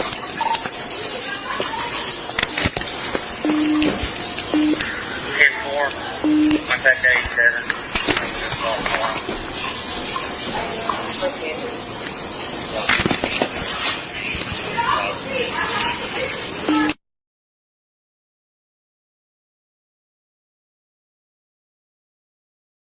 Come here. Come on. I will play your wife. Drop it. Yeah, no, you drop it. Drop it. You think I'm gonna fall? It's on fire. It's on fire.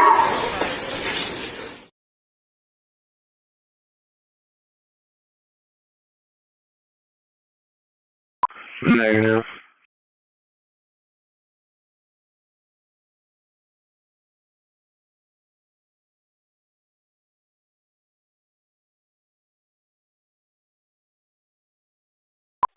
Did you go? Alright, you mind stepping out for me? Because you belong to one that called. No man, don't do that. What's he call for? What's he call for, bro? Yeah, 7 units.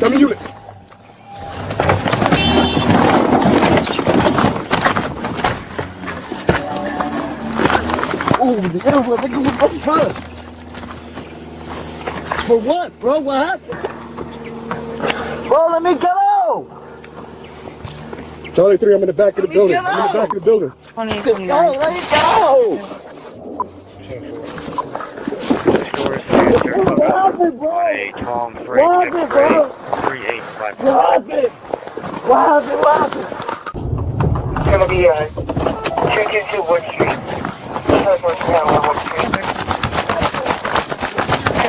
What's he call for? Give me your hand. What's he call for? No. Give me your hand. Damn work, sir. Curbside.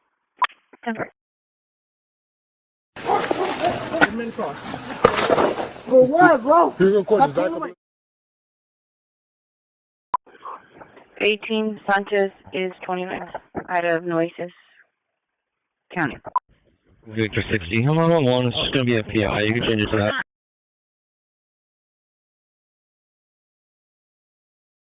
Go ahead.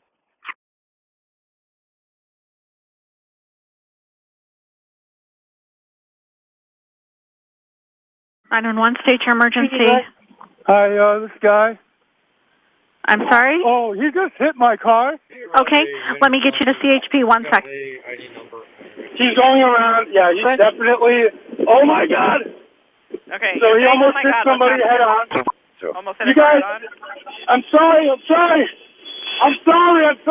He's going, all right, now he's going towards Fresno on the 41. Okay, so going he's towards southbound on 41 Constables. now from 49? Yep. He's going to hit me again. He's trying to hit you? I'm What sorry, road, ma'am. What road are you on?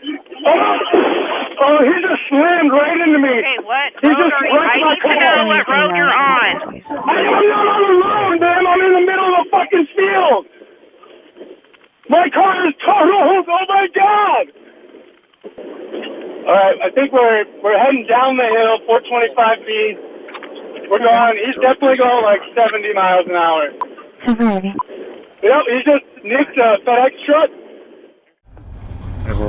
No traffic. Clear. The RP team has just stopped at road 425B, north of Green Acre Drive. 39079. 425B, he's failing through a bunch of timber. 18 Sanchez is 29 out of Noises. Hey, Bill. Be like Bill. Go ahead.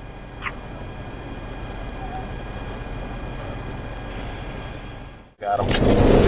39079. 425B, he's failing through a bunch of timber.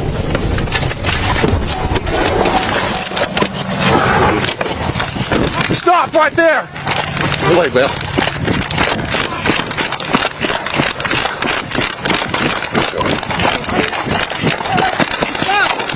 Drop it, drop it, drop it, drop it! Drop it! Over here!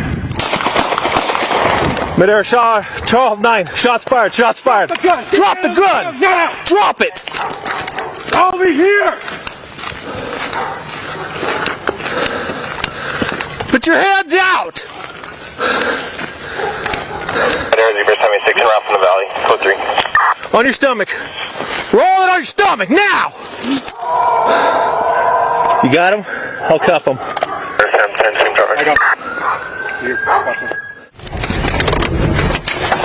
Hey, stop running, you're gonna get bit! Here, come on! Here! Stop running, you're gonna get bit! Stop! Stop! Over here! Drop the gun! Get down on the ground now! Over here! Hands out! Here.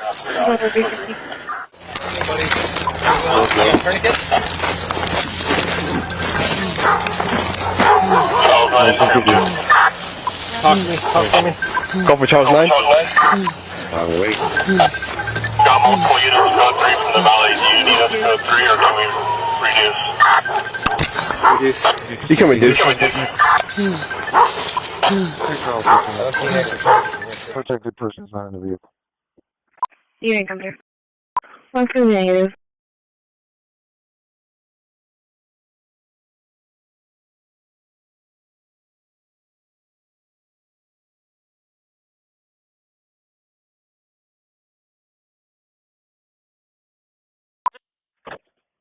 For your career.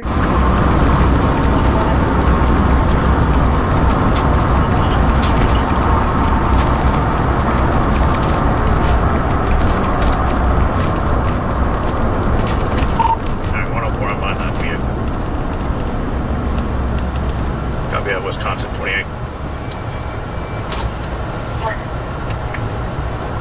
Adam Zebra George 8051. Adam Zebra George 8051. We're at 990. South Park Road. 990 South Copy. 608 township.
Her husband is close with her. He's going to be at an address nearby in the woods from Northway, clothing description overnight.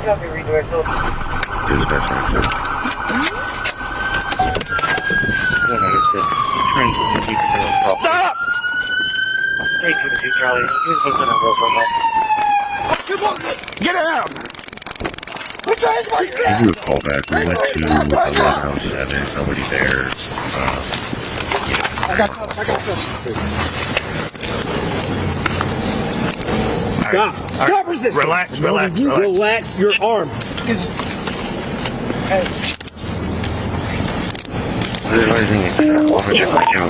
104, taser deployed. We got one of those. Black 2016 calls right here. Keep units in route.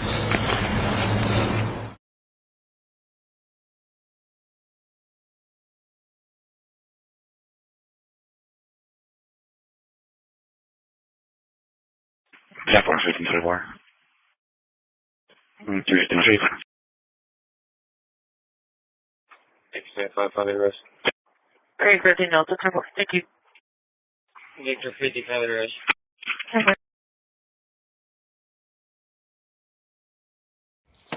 Hey. Victor 60, CDC with a no. Rush Robert 92 traffic, Albert. What's going on, Boston Sergeant Walls with Breckenridge? The only reason I'm stopping you is you have an improperly displayed front plate. You got some dark tint on the car. That's the only reason. I don't have no officers all the way around. One more time. Both of my places sitting there, the right place. Yes. Yeah. I apologize too. It's upside down and you can't see it from the outside. I'm so sorry. I apologize, Tom. Me and my sister other than that, so his friend, if you do my job, we had a misunderstanding on all my stuff in my car. That's no problem. There's nothing illegal about having all that stuff. I'm sorry. I apologize. I had used it around. 184. Insurance just expired last month. Okay. Do you have the original card? I can like pull up on my cell phone. Yeah, absolutely. I'm so sorry. That's all right. Is there any reason why you're not wearing a seatbelt? My car is zero out, and that's how you're It's gonna be en route. and stuff right now. Your seatbelt's messed up? No, I just really do that because sets the alarm. Gotcha. I'm so sorry. You good? No, I've already explained to you the reason for the stop. That was it. You weren't speeding. No, I don't have a super dark cancy, but like that. My ear does. You're mumbling, bud. What's up? My ear doesn't work for it. That's so. Shoot it down or something. Window down. I apologize. I don't have like full design. I didn't know it's all work. You're good. I'm so sorry. Then thank you for being so understanding. Okay, while you're pulling that up, on a scale of 1 to 10, 1 being sober as a bird, 10 being drunkest you've ever been, where are you at in there? I swear to God, so I'm more than capable of driving. One more time? I'm more than capable of driving. Just honestly, I have no worry about it, so I don't want my car to be told, so I'm kind of really nervous. Do you have a trooper available for Okay. Okay, so where are you at on that scale? On a 1 being sober as a bird, like ready to go to church, and 10 being drunkest you've ever been? I promise you also, because I was just on my way on the side of my mother to talk to everybody. I didn't my still down house. I got you. So that's not really an answer. It's just a number 1 to 10. No, I literally said 1. I apologize. You're a 1? You feel like you're a 1 right now? Okay. Are you willing to take some tests to make sure that you're going to drive? To be honest with you, I don't personally feel like that's necessary. Okay. With you. But it's, I don't want to, honestly, because I'm scared. I get it. There's nothing to be scared of right now. I don't believe that I've given you a reason to be scared or anything like that, or been rude to you or anything like that. No. I'm just trying to make sure you're good to operate the motor vehicle. Yes, sir. And so you're doing a lot of mumbling. I smell alcohol. No, honestly. Or, excuse me, the odor of an alcoholic beverage. I promise you, sir, I'm so sorry. Like, honestly, I'm not going to sit down and watch you or anything like that. I had 2 shots today. I only have the second in my pocket right now. 2 shots all day long? You've only had 2 shots all day long? I literally have all my girlfriend. Gotcha. Okay. How long ago was your last shot? About, I don't want to call my budget. I got you. Maybe like 2 hours ago. Gotcha.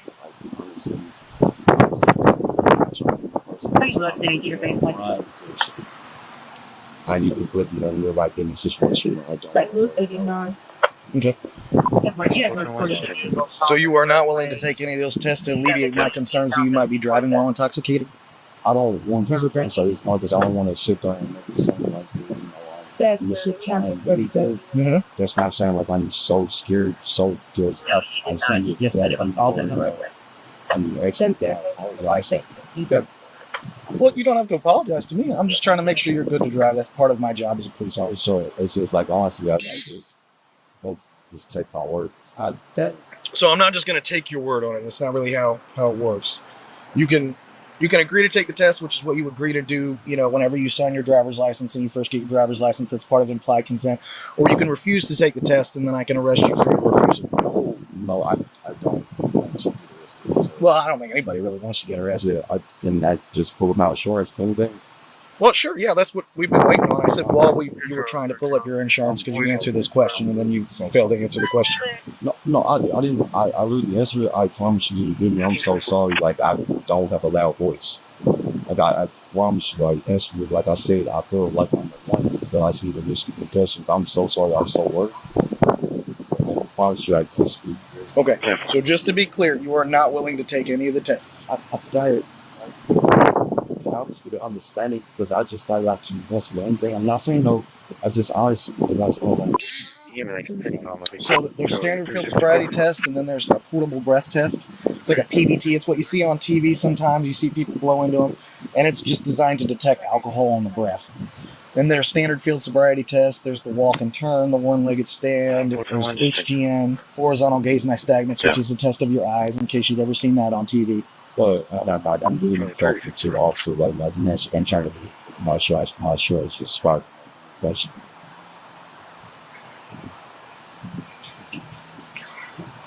gotta be like shit.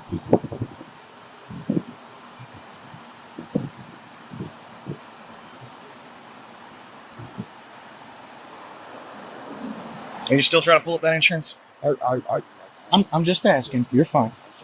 Okay. Any firearms in the car, anything like that? Okay. All right. Give me just 1 second. I'll be right back with you while you pull that up.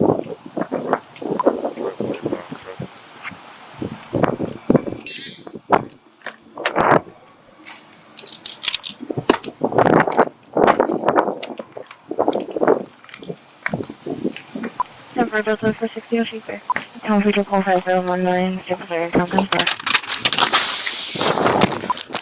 Robert 92. Forever 92?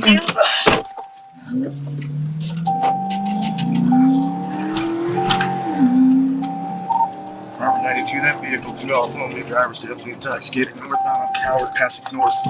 The vehicle has been spiked. That's clearing northbound Calvert, passing north, units to assist him.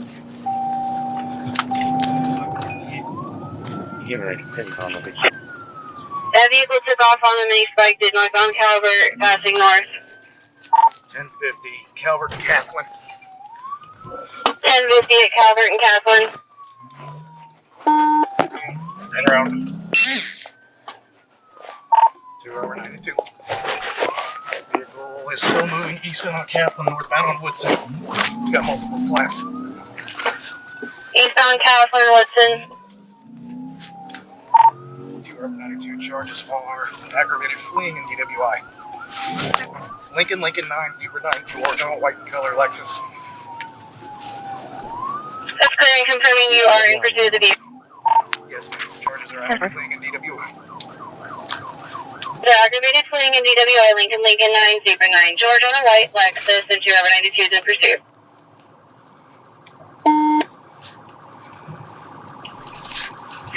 Clearing Robert 92 updated location. Northbound on Woodson approaching Natural Bridge. Speeds at the moment are 75. Light traffic. Signaling to turn eastbound Natural Bridge. Northbound Woodson signaling to eastbound Natural Bridge. Eastbound on Natural Bridge. Speeds at 45. No traffic at this time. Speeds at 45 and no traffic eastbound Natural Bridge. 245 for disturbance in progress. 1947 Omaha, 1647 Omaha, Separation 1 Official Department, Department 601.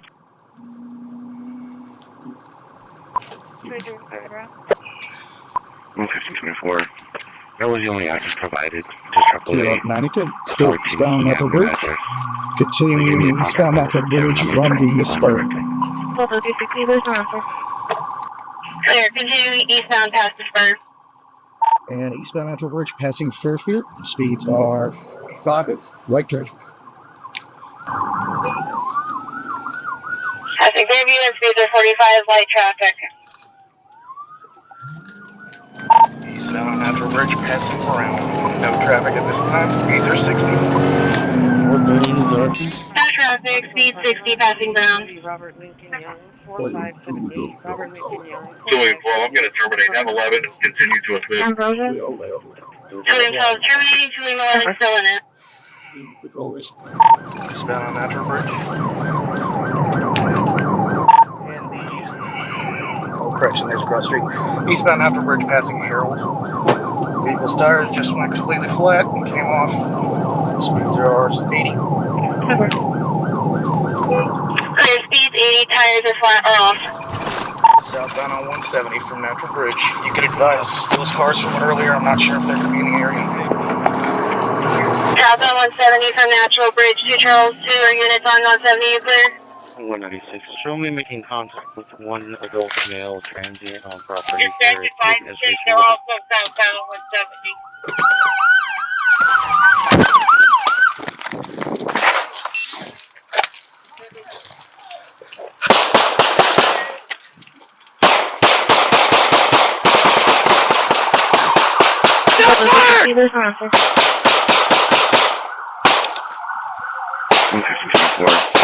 That was the only address provided to AAA, the 14 King Avenue address.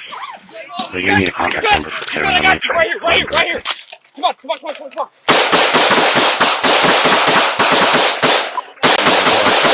The first one to the answer. And this second or third. One bag!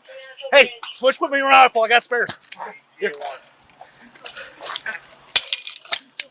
Yo, no! 30, who's working? Ambrosia. Shots fired. Young, 4578. Robert. Anybody injured? I'm rolling on foot. Charles 13 on foot, where? They on route to southbound 170. You have a call. Land to southbound 170, our units cleared. 51 is almost left ramp from southbound. Natural Bridge. ATA1. Direction, description, please. 2 Charles 13. 196. Show me making contact with one adult male transient on property here at the administration building.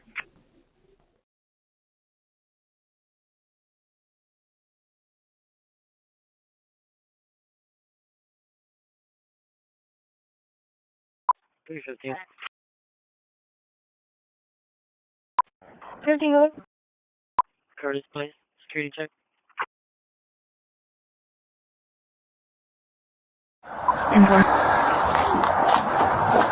Hey, he's on the roof!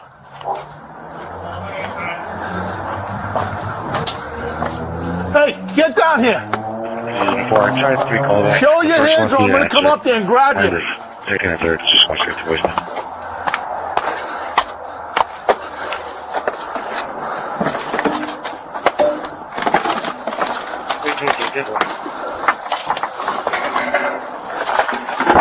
Hey, somebody ran! Somebody ran! What's up? I was walking my dog a little while ago. Yeah. I heard some screaming. I looked up, and that back house, a guy went down. Yeah, he went down the chimney. He's in the chimney? Hey! He's in the chimney. What chimney? That house, in the chimney. He went. The neighbor said he went in the chimney. One of them. How did you do that? I don't know. Window they must have smashed out. See that window over there on the roof?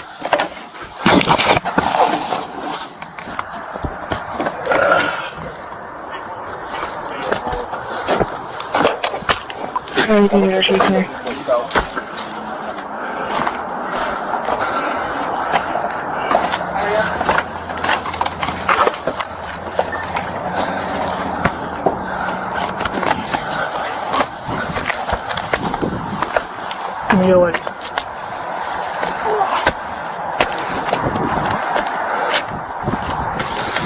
You're an idiot. Get up.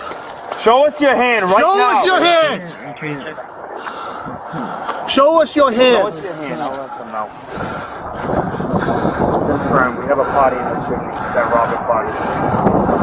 Tell them to send rescue. Are you stuck? C9. What? That party's in the chimney. You want to roll a rescue? Are you stuck?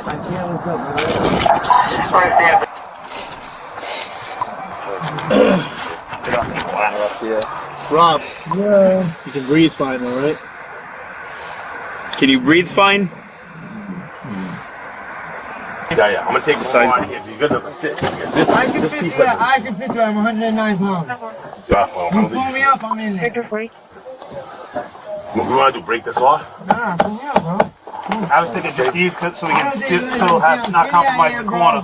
Right. Yeah, you're right. You want our integrity. I want to leave this right here. Do we? Hey, is the medic still down there? Tell him give us a blanket, please. Blanket. Don't look up, all right, buddy? Yeah,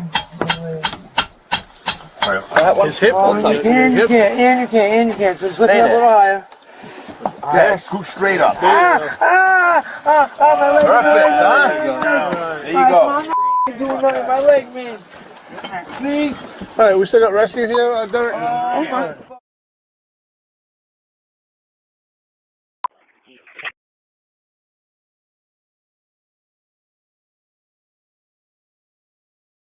Location.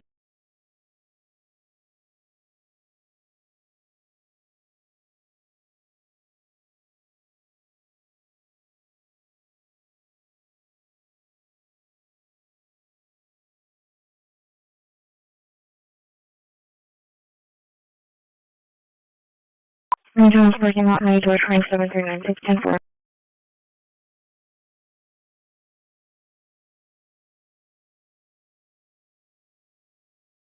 571 the radio, vehicles fleeing. Everyone's clear, get the direction radio.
If you can start a signal 4 for a 41 involving PD.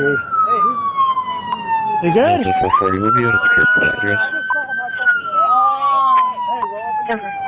Negative code 8, just need a signal 4 to check on the officer and the probe. That one's mine. I'll cut it off. It's whoever's car this is.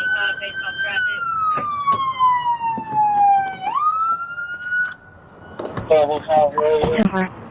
we can make contact with Oakland County, subject is not showing 1099. Oh. 3 Charles 15 Corpus.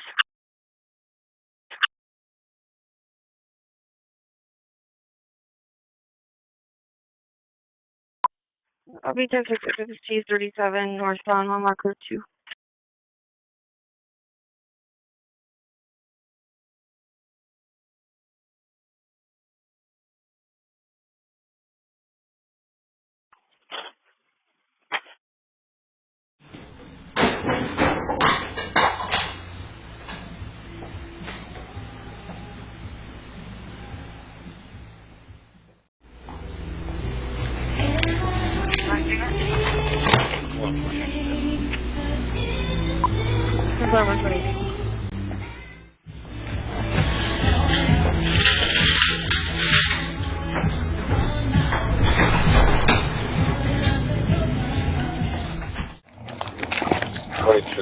I'm 4 minutes out. Copy, 4 minutes out. Show me 31R radio. I got one black mount running. One black mount running down on 15.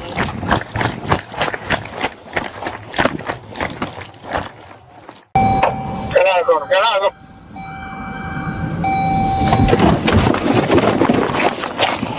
I got it! Oh, don't fucking move! Stop!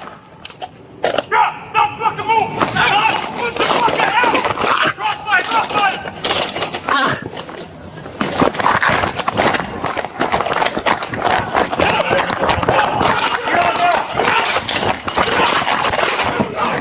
Charles on 5 Corpus.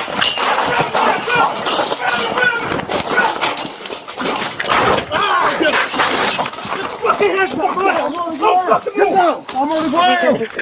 I'm on the ground! I'm on the ground! Give me a hand. Put your hand behind your back then! My hand behind my back. Your other one. Turn right. You want my arm? Say, grab that other arm. I got this one. Grab that other one. All right, can I move over? Put your right hand behind your back. I'm trying to move on my back. No, I'm not that tight. Come out of here. There we go. All right. Go ahead. Jump in face.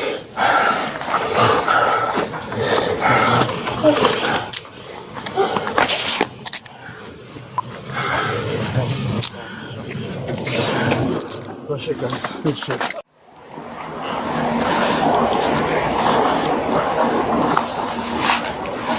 Magazine's out? Yeah. The magazine's over here. Oh. Just clear it so I can make sure I don't have one.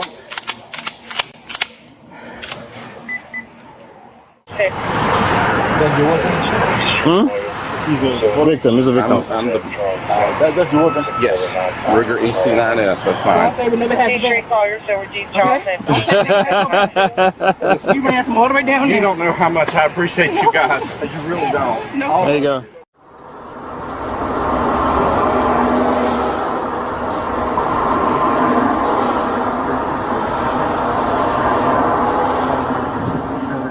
Five, 341. Radar damage.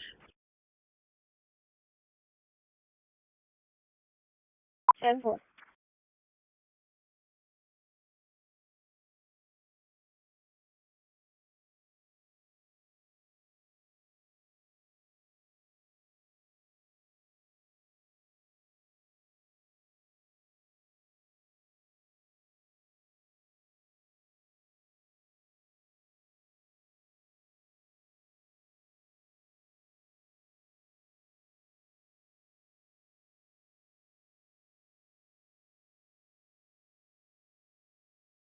Hey, which way did they run? Is he? Okay.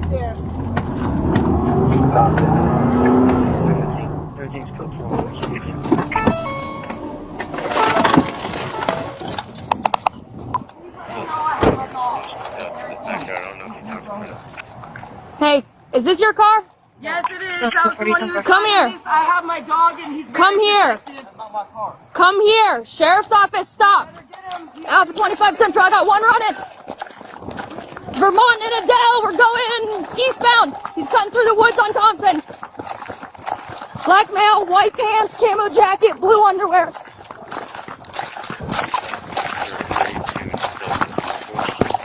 Southbound on Thompson, jumping fences. Alright, he's going across Thompson, still westbound through a yard.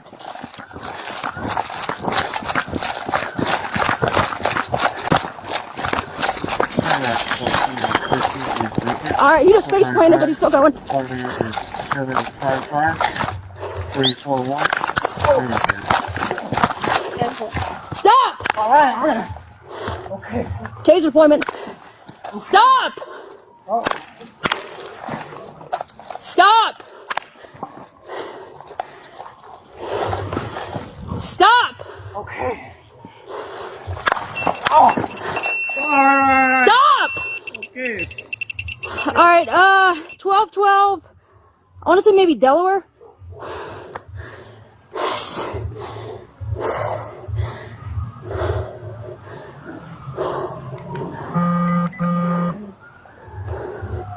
Hit and run and resisting. He's here. I'm just waiting for another unit. Yeah. Stop! I didn't do it. Well, can I ask you what happened? He took off running after he crashed his car twice. Oh my God. I ain't crashed shit. You totaled that car. That car, I told that car gravel.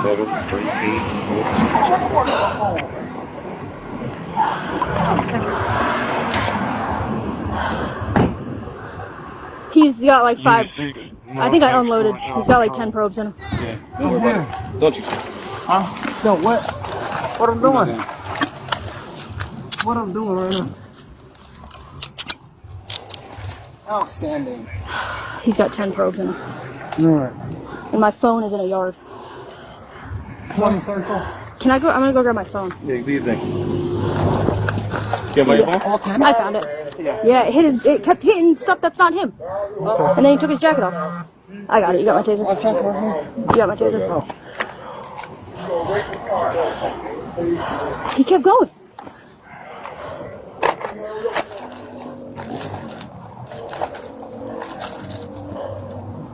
Hey, drop the gun. You got gloves?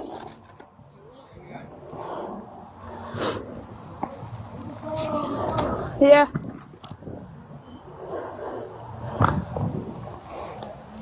One Alpha 25 Central. Copy a serial number for a pistol.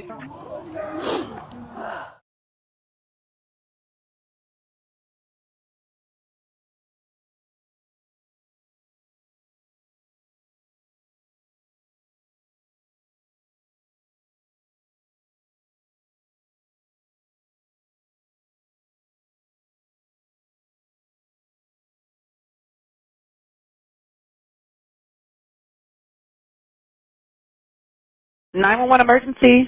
Hi, yes, I need a police officer to my house. They've been to my house numerous of times. An ex-boyfriend just showed up, and he's like, he has a gun on him. And what's the address? 950 Leland Street. Was that a house or an apartment? A house. What is your name? Sí, tío, para allá. My name. Where is he at right now? He's inside the house. And you're outside? Yes. How did he get inside? Does he live there? How did he get inside? No, he doesn't live here, ma'am. He literally just showed up. It's because he went through the backyard and he's in the house. Okay. Oh, bye, tío, bye. One moment.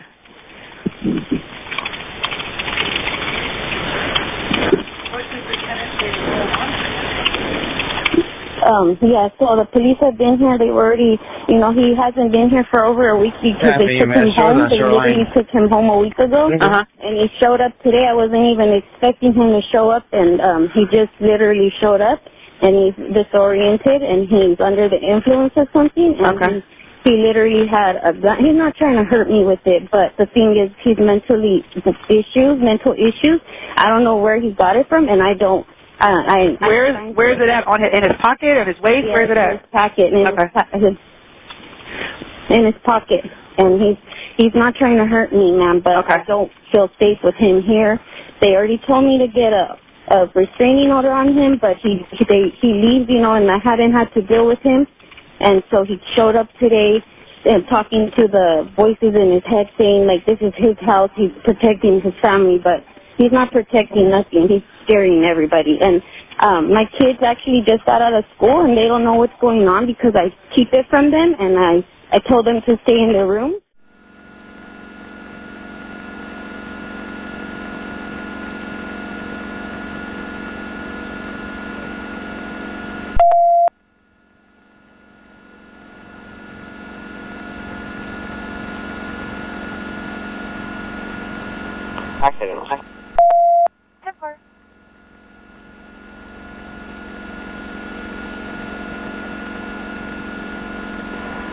Sandy, 17 boys on coding.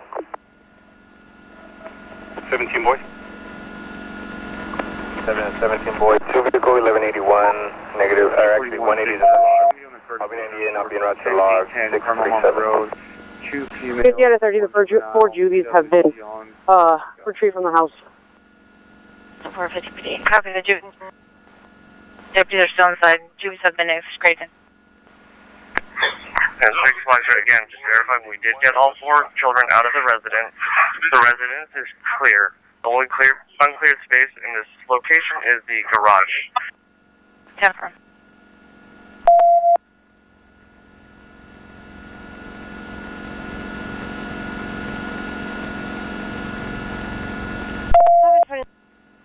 Go ahead, Asher. What's the location of that last call? Give me 100 West Valley.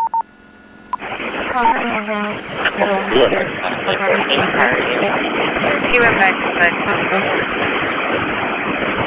It was a black sedan with heavy front light damage. North on 15 to the east on 8 connector. The guys in the back. Coming in to this, I'll be in to that. 621 Z97. Confirming he's in the back door. It's a motorcycle.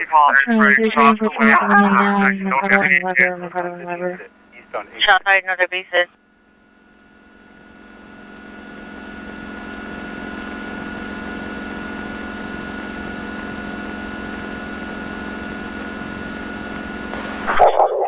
Second shot fired. Hey, well, let's just have everybody pull back towards positions of cover. We'll monitor the perimeter. Let's just hold until we can get more resources here. I think we can, I don't know how well we can see through that screen door. Can you? All right. Hold on 1 second.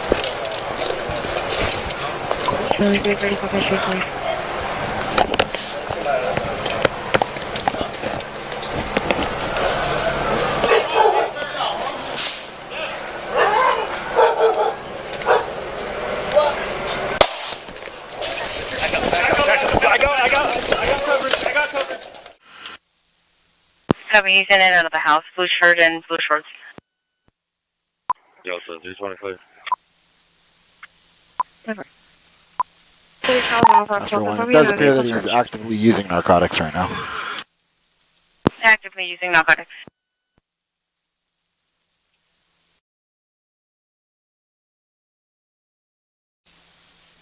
He's opening the residence door.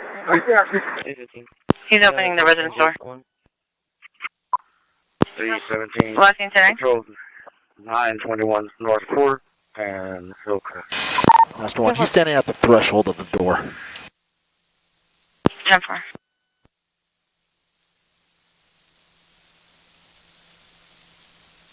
He's trying to come out of the house. Copy, somebody's coming out of the house. Back inside. Okay, we copy 1,000 feet and extending to the east. We're picking up off the pad now. We'll be in our teeth. Can you just give me the numbers on Leland?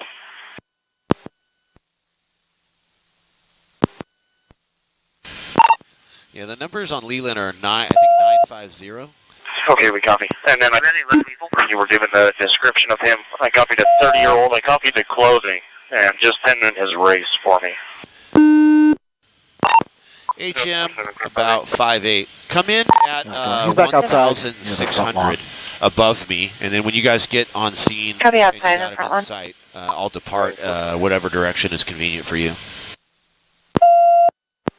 Copy 1,600. We're departing the base now.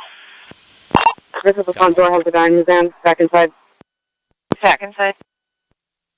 Clear Charles 105 Corpus. Will be in a vehicle search. Victor, let's just talk, man. Come on.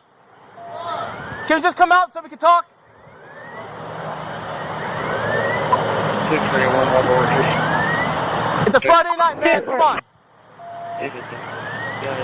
Victor. 10-4. 317. Control 921 North 4 and Hillcrest.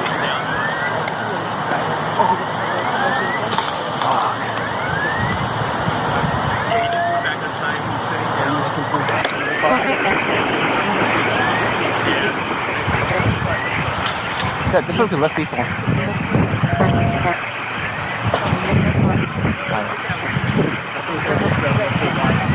Hey, we got any less people?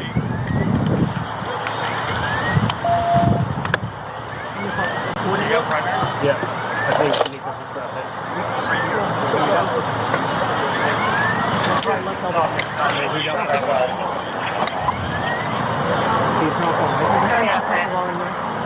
Hey! Hey, man! Don't do it! Don't point, man! Yeah.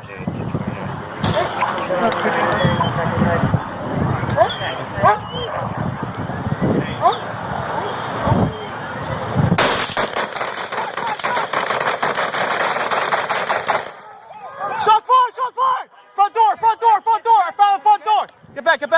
Front door! He's at the front door! Hold! Josh, you ready? Guns down, move! Get out of the way. 631 World War II.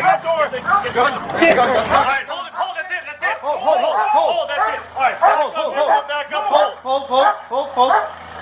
Hey, someone check his pulse, start doing vitals. Everyone clear out, secure the scene, please. Toronto, back up. Copy, was just sleeping 18 minutes. Roll 4 and 4. And so forth. Roll 4, 10. Yeah, 28.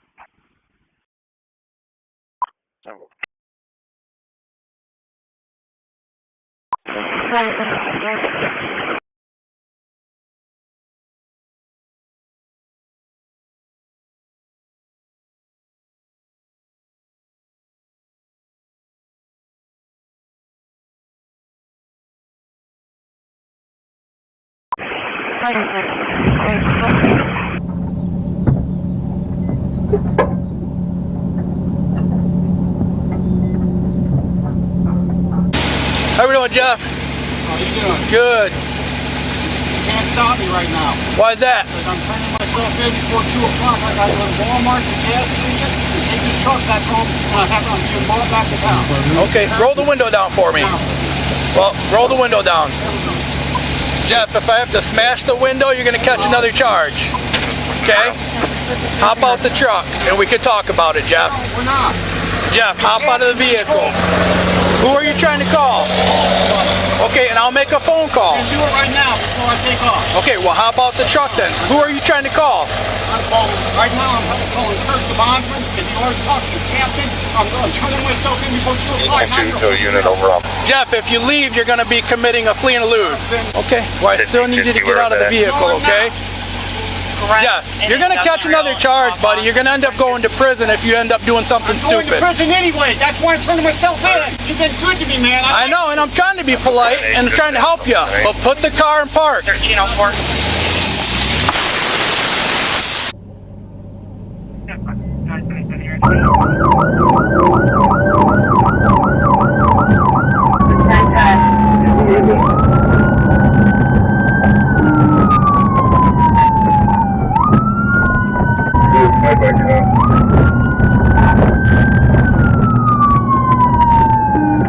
With them, and I will call over westbound on Michigan.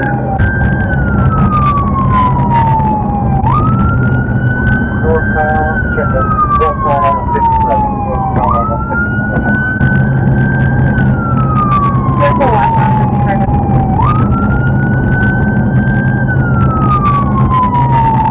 Turning on the 39. Turning north on the 39. Clear for me.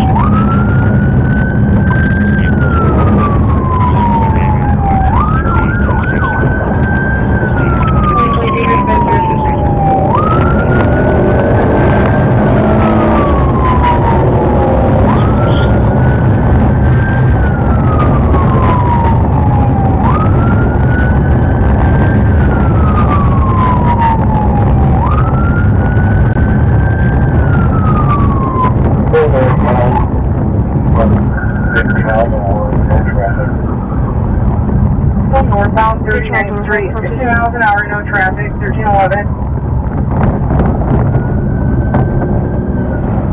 185 for QG1.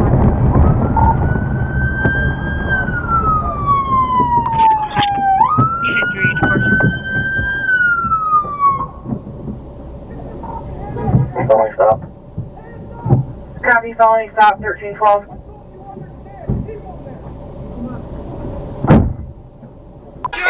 Hands up! Copy, following stop, 1312. What don't you understand? Keep them there! Get out.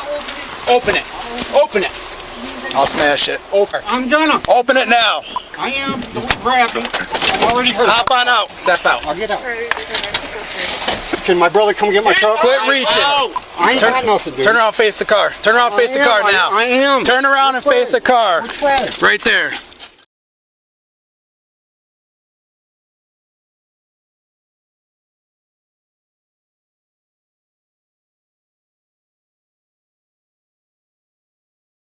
Try 45 prop.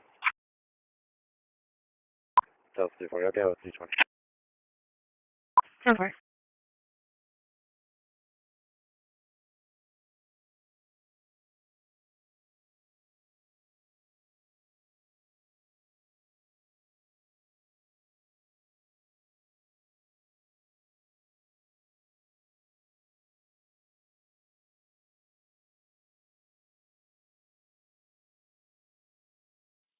Charles 105 corpus.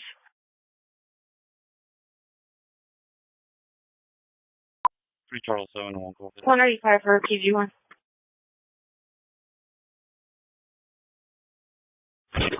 Charles 7 1. Unit 3 departure. That's not going to be the protected person.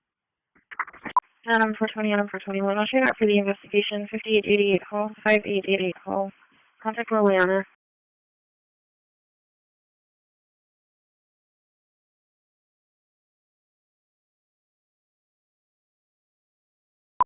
Adam 410, Adam 420, I'll show you quick. Yeah, dude. So far. He's on all that control. Hey, Joe! 972, can we move more units to Church of Maine? You either suck dick! Back up!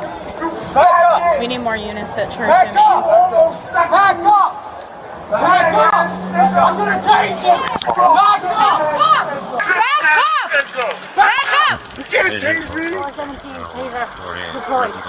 Back up! Show me your hands! Back up! Show me your hands!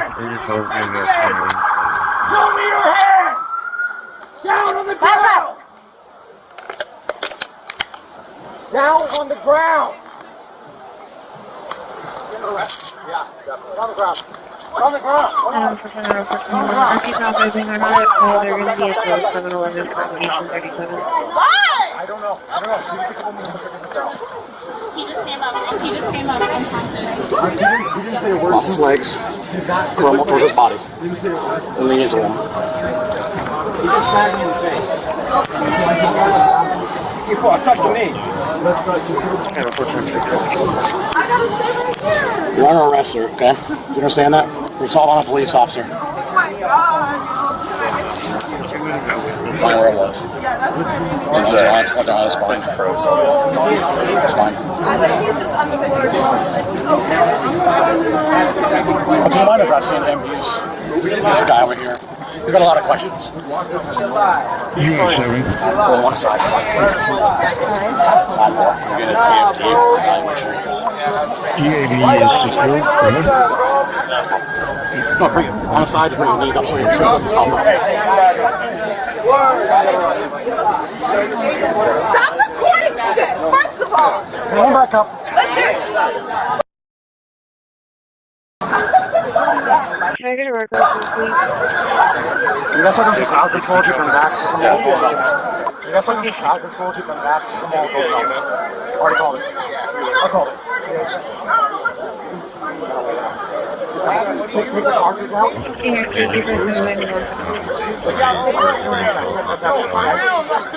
Turn off, don't take this out. Take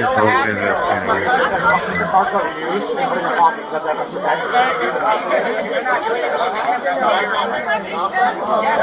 That's a sidewalk. It's a public spot. Now put it down. Here. Sean, you switch back to me. He's had a hard time with this. It's not right, alright? I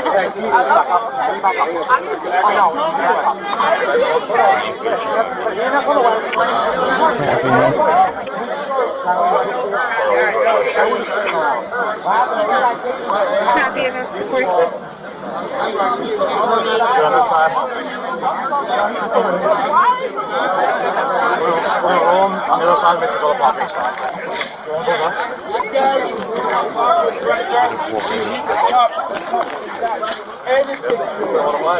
You are 7.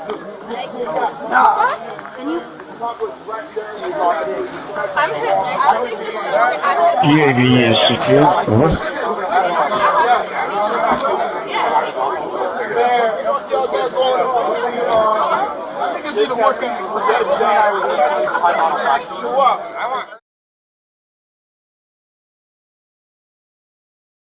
Can I get a record, please?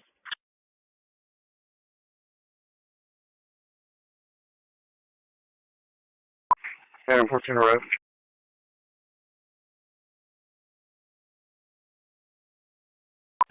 Fortune 1, Coloso went, there's a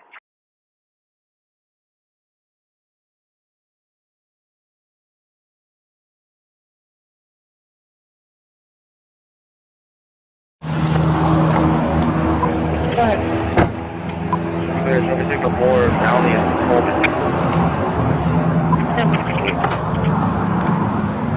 How you doing? Good. Deputy Mintz Hillsborough County Sheriff's Office. Can I see your hands? Alright, cool. Anybody else in your court? Nobody. All the windows down. Huh? All the windows down. Alright, hop out real quick. Copy, miss. Everything crossing charges. Copy of it, 40. Hey! Whoa! Hey! Oh, God. Get over this, get over. 10-4.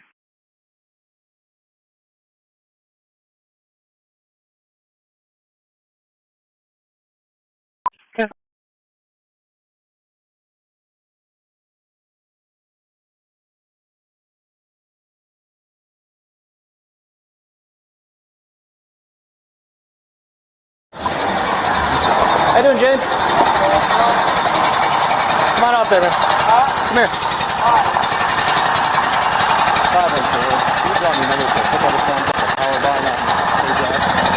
James, stop! Stop! Stop!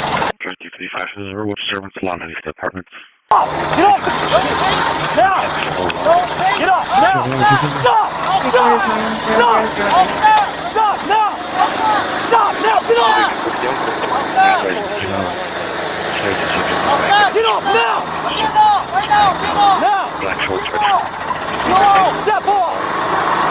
Shut it off and step off now! I am! Calm Get off! Now!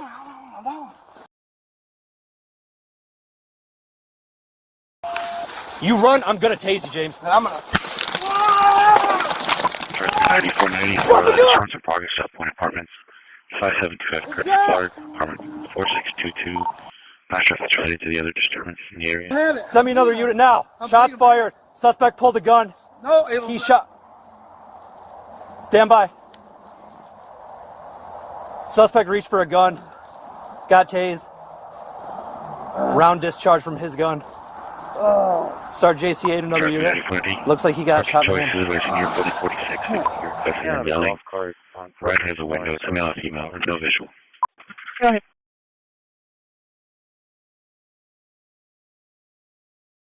So far, I'm arrived. 10-4.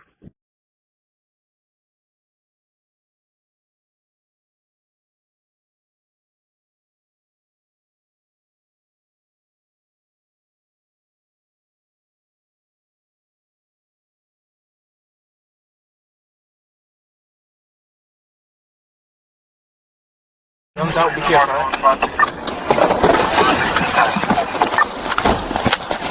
Put your hands. Put your hands up. Put your hands up. Open the car. Open the car. Open the car. Show me your hands. Show me your hands.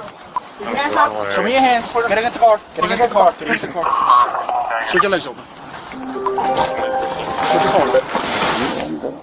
I'm going to detain you right now, alright? I'm going to detain you right now, alright? I'm going to let you know right now, alright?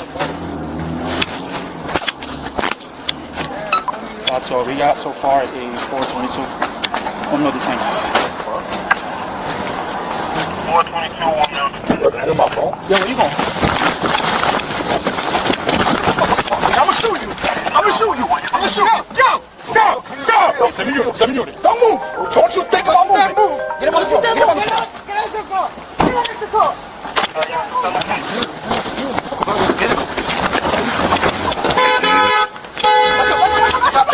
Back up. Shots fired. Shots fired. Go to your best.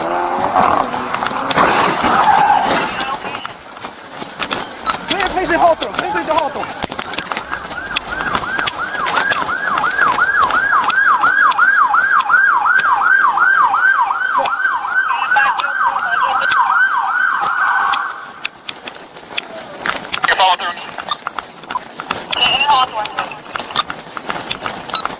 Hey, send EMS my way, H7. We got one more hit. Yeah, stand by. Alright, EMS being notified. Stand by with him.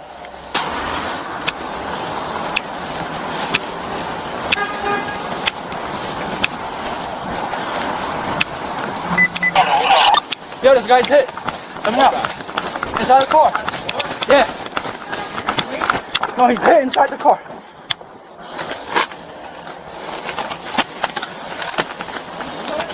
Yeah, he's in here. He's in there, bro. Let me see. Can you see him? Open the door. Open the door. Can you open that door?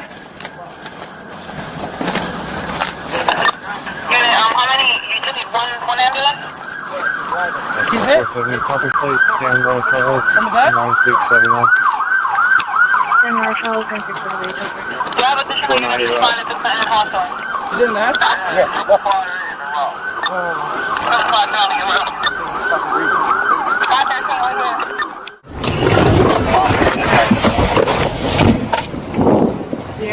Put your hands up. Let me see your hands. Get out. Open the car. Get out. Open the car. Get out. Get out of the vehicle. Show me your hands. Get out of the vehicle. Keep your hands up. Show me your hands. Get against the car. Put it against the car. Get against the car. Put your legs open. I'm going to detain you right now, right? I'm going to detain you right now, right? What am I detaining for? I'm going to let you know right now. That's all we got so far.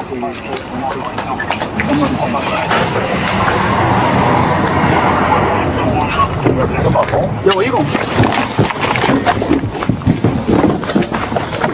I'm gonna shoot you. I'm gonna shoot you. Yo, stop. Stop. Okay. Don't move. Don't you dare move. Don't you dare move. Get out. Get out of the car. Get out of the car. Don't you dare move. Yo.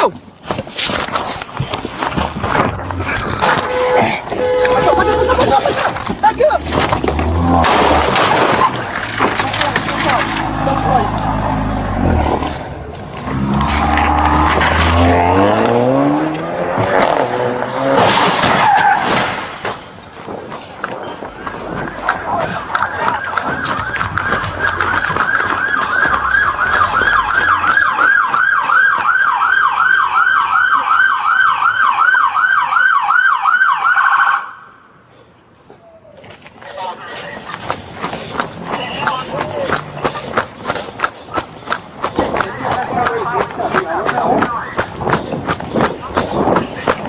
Stand by. All right, EMS being notified. Stand by.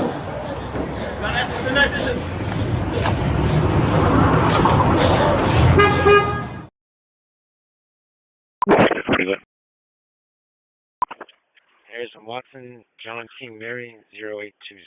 I will be turning on to Clemmer. Watson Cleverton 4 on John King, Mary, 0820.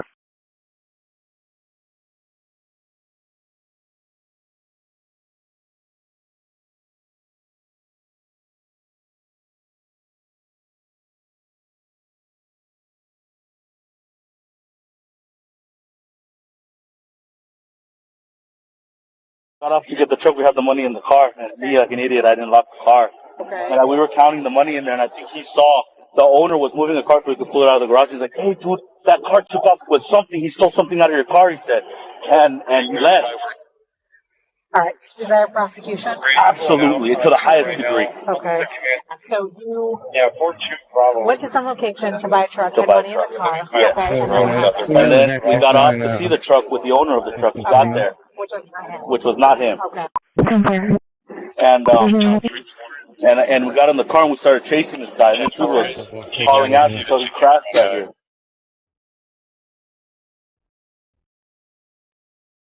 And then he got out of the car and ran. I was following him with that bag. And I was running after him. And then, like I said, I lost him from the front of this complex to over here. And then I seen him. He's like, "Oh, I'll wait for the cops. I'll wait for the cops." I didn't do nothing. Okay. Yet he's there without shoes and the same description as the guy that I was chasing. Hold on, 6 is make it. No dock damage.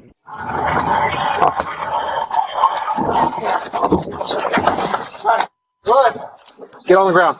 26 David, go down 1 now. Taking into custody behind the wall drinks. On your stomach. On your stomach. On your stomach. Put your hands behind your back. Dumbass people, bro. This is what it gets. Trust me, I've been there. There's money all over the street. We were making a right-hand turn. We see the fighting. Came up to a car accident and then fighting. The guy was, and I was like, "You guys need to separate." And he's like, "He stole $50,000 from me." Charlie, versus Toby, North of Main.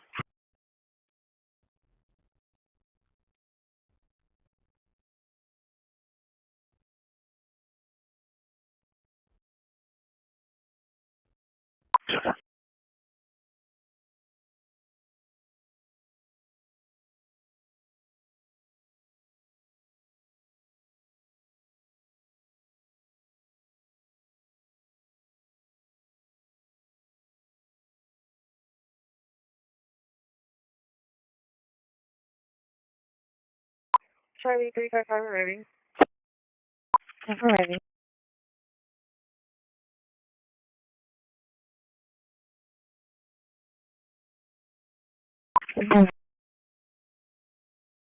Someone used a stick to break the window downstairs in my home. and they broke inside, and I saw them enter the house.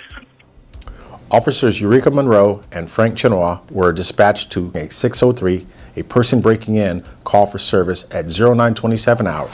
Right. In here still. Relax. My wife is on the second floor. Okay. The officers then met with the owner, who came downstairs and told them that the suspect was in their house and so was his sleeping wife. San Francisco Police! Without waiting for backup, Officers Monroe and Chenois entered the home for the safety of the wife. They drew their firearms and tactically performed a sweep of the 4-story house. Well, it looks like someone may have broken into your house and they may still be here. Oh my God, seriously? Yes. So Hey, how about... husband's outside, please. Step out for me, please. Oh my God, okay. All right. They found the spouse sleeping on the 2nd floor. They told her to leave the premises via the area they had already searched. They continued their search of the house and found no one inside. All right, it's clear.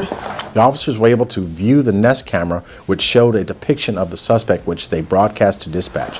Sorry to alarm you. I was just trying to hurry up and Alarm get me, you out. man. No. Because, That's exactly what I was hoping you would do. Yeah. Thank you so much. Backup officers started to arrive on scene, and a perimeter was established.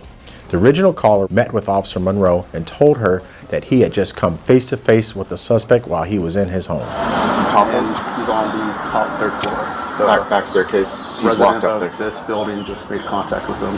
The suspect was now utilizing the rooftops and attempting to gain entrance into other homes. Officers Peterson, Nazer, and Williams gained access to the rooftops and located the suspect. Hey! To the west and the 2030. Look, man, just walk over where you came Okay, we from. got I want to make sure you're okay, all right? Officers gave verbal commands to the suspect, who was now shirtless and attempting to escape. He refused to follow their instructions. Why you up there, man? Hey, just come towards us. You're up here. People are concerned about you, man. The suspect made his way downstairs through a tradesman's entrance. Officers followed his movements at a distance, and Officer Peterson informed the perimeter officers via PIC radio that the suspect was exiting the premise on the Greenwich Street side. Hey, come on out, man. Come on, I got him. Come on out, man. Hey, come on out, man. Come on out. Let's put an end to this. There's people right there. He's coming out the front garage on the Greenwich. The suspect was shirtless, and no one observed him with any weapons. The suspect exited the building onto the sidewalk, where he came face-to-face with Officer Chenois. He saw Officer Chenois walk towards him, and he immediately raised his right hand above his head, where he now held a knife. The suspect slashed downward with the knife at Officer Chenois. Officer Chenois' quick reflexes allowed him to avoid being stabbed by moving out of the way. Without hesitation, he chased after the suspect and broadcast on PIC radio that the suspect had a knife. White male, no Greenwich. He has a knife in his hand. White male, black shorts, brown hair. The suspect ran towards Greenwich Street to southbound Fillmore Street to eastbound Pixley Street.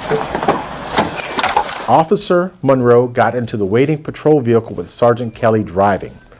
They pursued the suspect and caught up with him on Pixley Street as he was now starting to run slower. They pulled up next to him, telling him to give up. Hey! You're not gonna beat me! Stop! You're not gonna beat me! Officer Monroe, alone and with great courage, jumped out of the police vehicle and pursued the suspect on foot. Officer Monroe touched the suspect's back and was about to push the suspect to the ground. The suspect quickly spun around, raised the knife with his right hand, and tried to stab Officer Monroe in the head. Officer Monroe jumped backwards and narrowly avoided being stabbed. Officer Monroe drew her service firearm and pointed it at the suspect and ordered the suspect to drop the knife.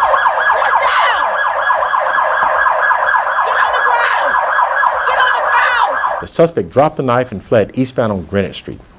He was quickly tackled by 2 firemen and Officer Galla, who took the suspect into custody. Attempted murder of a police officer. Officers Monroe and Chenois knowingly put themselves in danger beyond the expectations of a normal officer. Careful. 631. Go for it. 662. Careful. Careful. 12. Careful.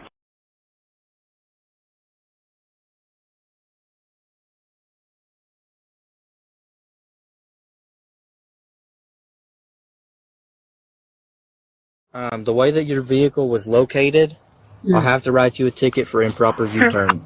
Whenever you complete a U-turn, I didn't U-turn.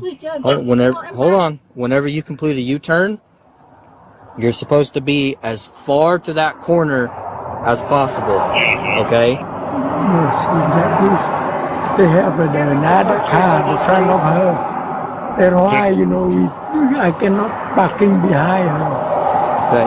Well, you are required to go as far away between. You're not supposed to be between any cars. You're supposed to be against that curb line. Okay? I need you to sign with your finger. It's not an admission of guilt. You're just signing saying you'll take care of the citation for a ticket. You're promising saying that you'll take care of it at a later date, whether that be in court or if you take care of it outside of court. I don't know what you're talking about. So I'm writing and issuing you a citation for improper U-turn. Yes, sir. She hitting me and I got a citation. I'm not writing a ticket for her hitting you. Okay? No, she hitting me. You see the... I am not writing a ticket. You see the evidence. No. Okay. I don't think that you're understanding what I'm saying here, okay? I understand. I told you. The car, the front of her can hurt to the and she didn't turn. Whenever you make a U-turn, I didn't make a U-turn. Sorry.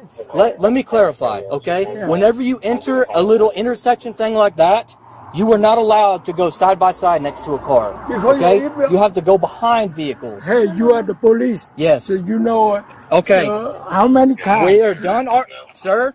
No, we're done arguing about this, okay? I don't think so. We are not We are not arguing about this, okay? I want to show you. We argue in court. We argue in court. You take the phone and we argue in court. No, we don't argue on the side of the road. We argue in court. Yes, that's how it works. Because if not, if you don't sign this, you go to jail. Okay? I don't want to take you to jail. I'm ready to go to jail. You ready to go to jail? Yeah. Ridiculous. Okay, that involves impounding your car too. Okay. You got a ticket also? Yes. Your tag's expired? Yes. So you're good to get out of here? Okay. There's a report. I'll get to you guys in a second. Wait there. So, this is the ticket. Right. There's a date at the bottom that you have to take care of it by. And then below that, there's a phone number, website, address. One of the three will tell you how and where to take care of it. Okay. And then there is a case number right there. Has everyone's person, vehicle, and insurance information on it, okay? Okay. So now I guess I'll just get my insurance to go after or take care of it? Yeah, just call the insurance, give them the case number. Thank you, sir. I'm so sorry. 1 call